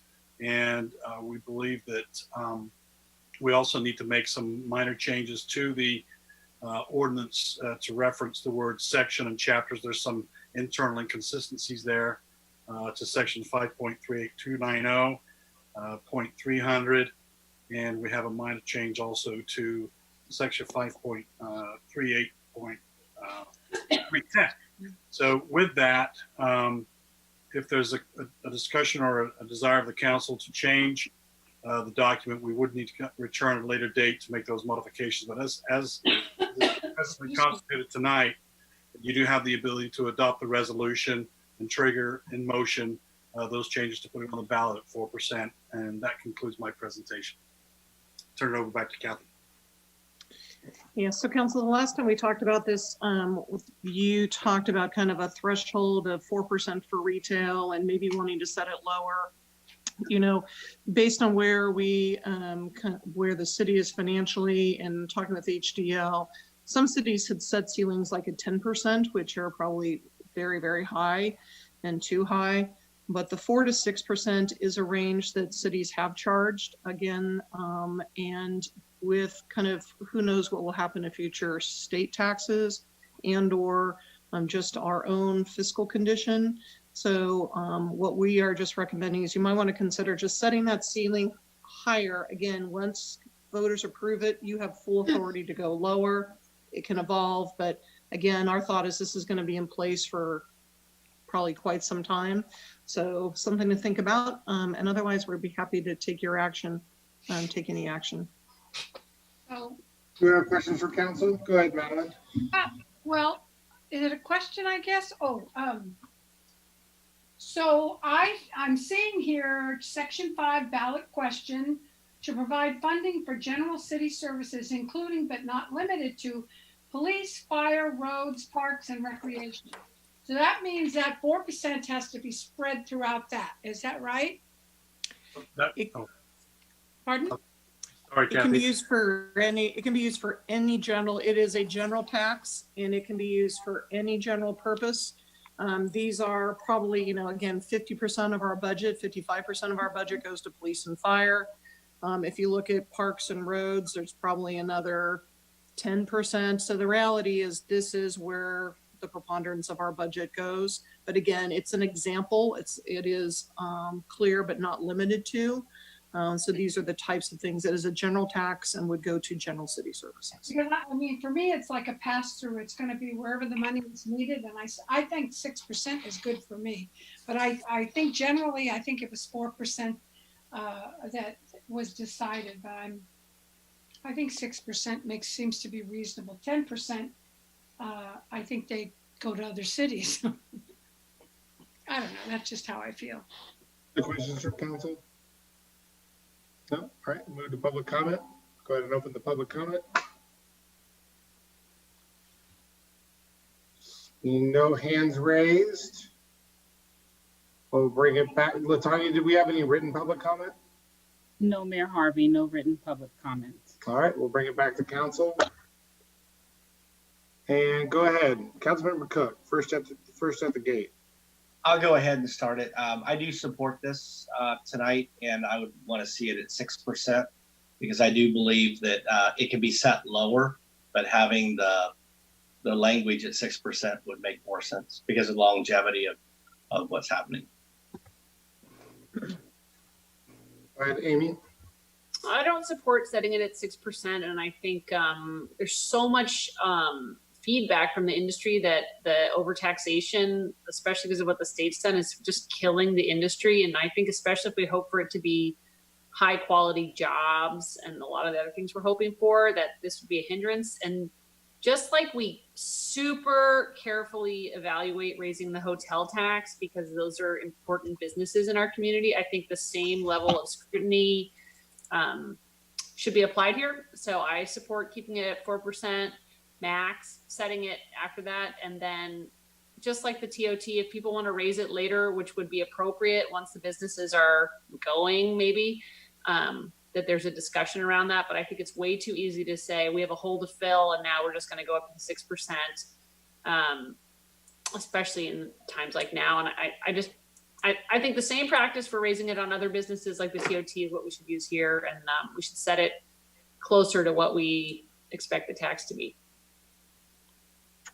I agree with that, and I think that you know, it's going to be a crowded ballot what this is on, and we out the gate wanted things to be lower. I think 4 is still giving a little bit of wiggle room, and when business is booming, and like TOT, when hotels came and like said that they would support raising it, then we'll do that. But I don't think that we're there yet. And the state has a lot to figure out with all of its taxes. So I think we should do the fair thing, and the day will come when there's so much money going that we can raise it and then get more money. John, I saw you raise your hand. Did you have Yes. something you want to say? Yes, Mr. Mayor. So I just wanted to point out this would require a vote of 4.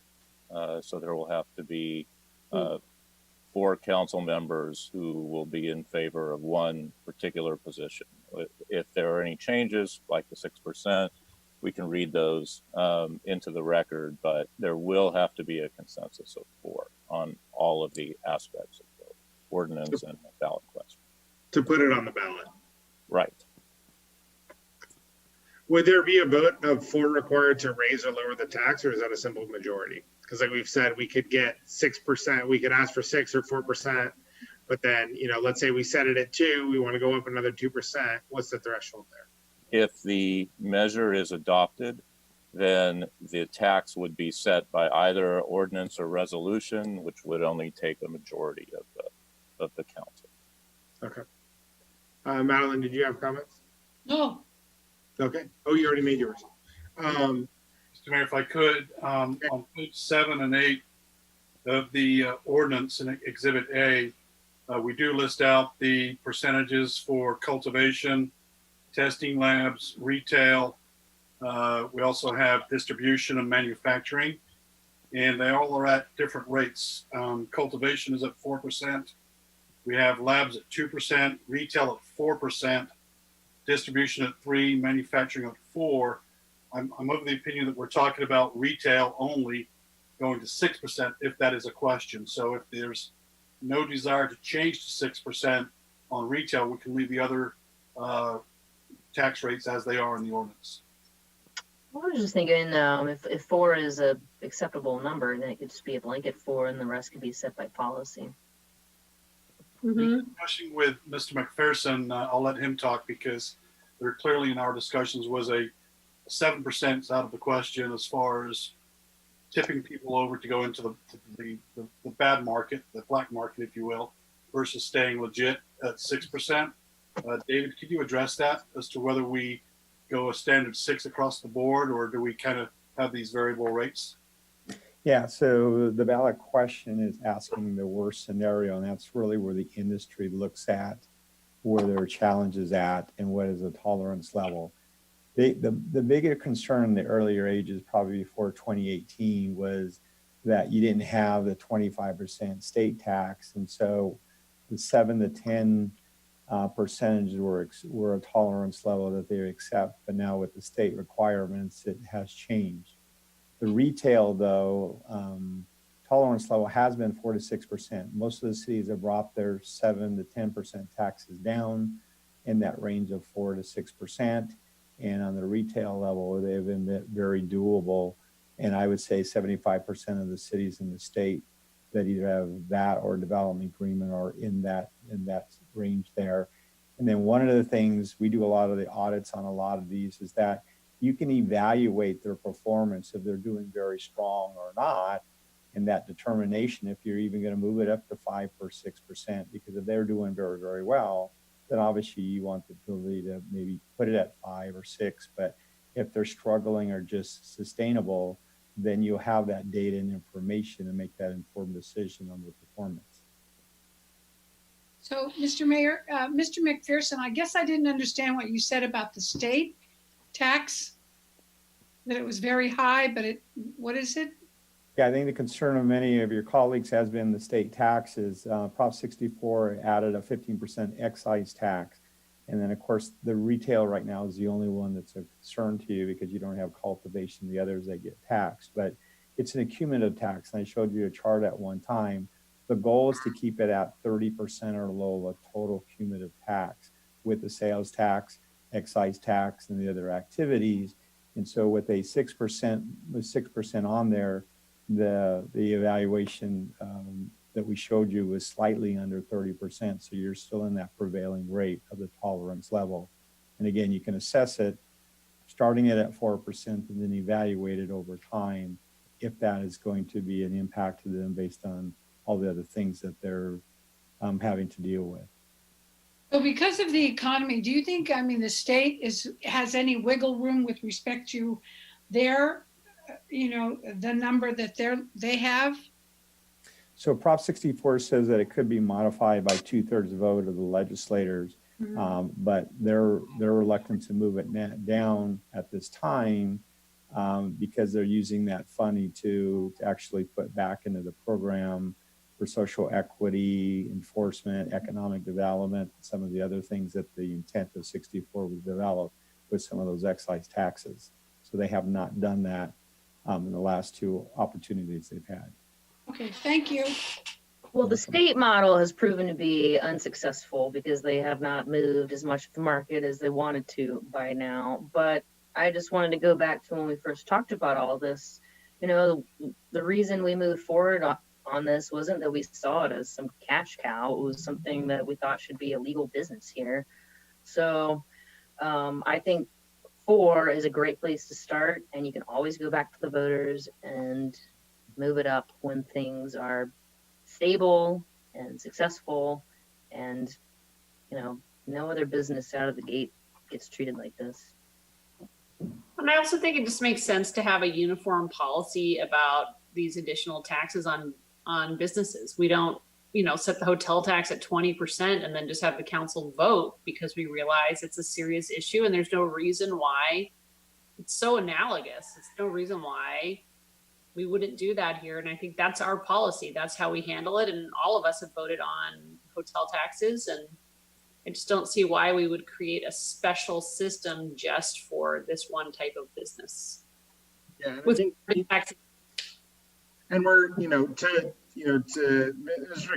McPherson brings up that we shouldn't be concerned about the cultivation tax because we don't have cultivators, but that cultivation tax is a direct tax on the product that eventually gets to the stores that we will have. And it's at $9.25 per ounce right now, which is, it could be over 5% depending on how much you sell your product for. And it gets higher the less you sell it for. We have to remember also that this is a medicinal product that many people use for medicine. And I don't like to see additional taxes on that kind of material. I agree with setting it at 4. We can go higher if we need to. I think 30% tax on a new business that has so many additional regulatory struggles and so many additional cash flows, just banking struggles and other issues is fair. And I think going back out to the voters, if we want to go higher, is fine as well. I do remember those conversations, and I think the major goal, as Councilmember Harrington stated, was we want good jobs that are in this industry. We're already requiring them. And we're saying we want a labor peace agreement. We want you to pay high wages. We want you to pay healthcare. We want you to help the community. And they're going to not only be subject to whatever special tax we do, but also our sales tax. And so that's on top of everything else. So it's, we're looking at, 30% in additional taxes. I just think, I think 4% is fair. I think going there at max, and if we want to go back out to the voters, then fine. But no other industry gets treated like this. Well, you heard me fold. People made a good case. I was just folding. Are you on team 4 now? There you go. Or, Oh, 4. all right. Well, we get a roll. Do we get a motion? Kathy, what motion do we need?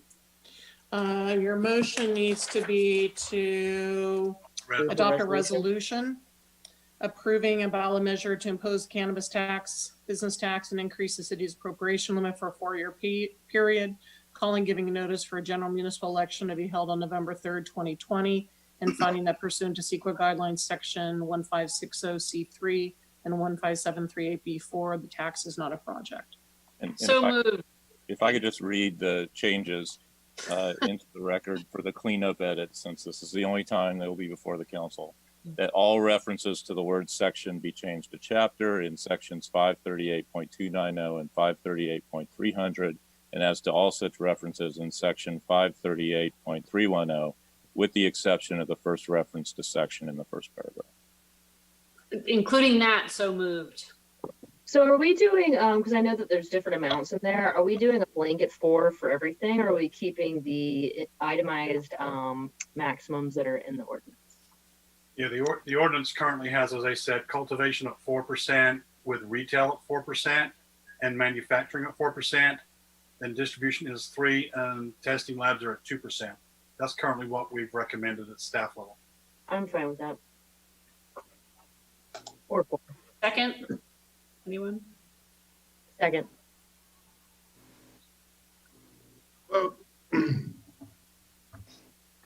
Rebecca. I'm there. I'm sitting here talking. Monty? Aye.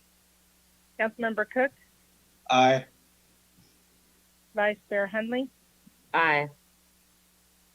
Councilmember Harrington? Aye. Mayor Harvey? Yes. Thank you. The motion carries unanimously.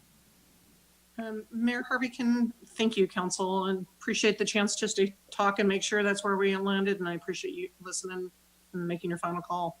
Just one quick question, Jeff, if I could go back on the generator ordinance question, is there an ability, since I had not realized that had been advertised, is there an ability to, because we're still in the meeting, to basically continue that to June 29th so we don't need to advertise it again? Yes. Okay, so maybe if council would help us with that, just saves time and a little bit of money if we could have an action to take the generator ordinance, which was item 5.1. 5.1 and continue that to June 29th. Make a motion to continue item 5.1 to June 29th at 6 p.m. Second. Councilmember Agrimonti? Aye. Councilmember Cook? Aye. Vice Mayor Hundley? Aye. Councilmember Harrington? Aye. Mayor Harvey? Yep. Thank you. The motion carries unanimously. Thank you for that cleanup. Anything else we got? That's the last item on the agenda. Yep. Do we have councilmember reports and comments? Nope. City manager comments and announcements? Not at this time, thank you. City attorney? Just one comment to confirm an email I sent you earlier today. The public would probably want to know this too. The governor, as you know, issued an executive order giving counties and cities the power to impose eviction moratoria, both on residential and commercial evictions. And that authority expired on May 31. However, on the 29th of May, the governor issued a new order extending that authority until July 28. So the council's eviction moratoria ordinance now will continue until July 28. Thank you. Thank you. All right. Thank you. Any other questions, comments? We're good. We'll move to adjourn. Thank you very much. Take care. Thank you, Mr. Mayor. Thank you. You guys. Bye.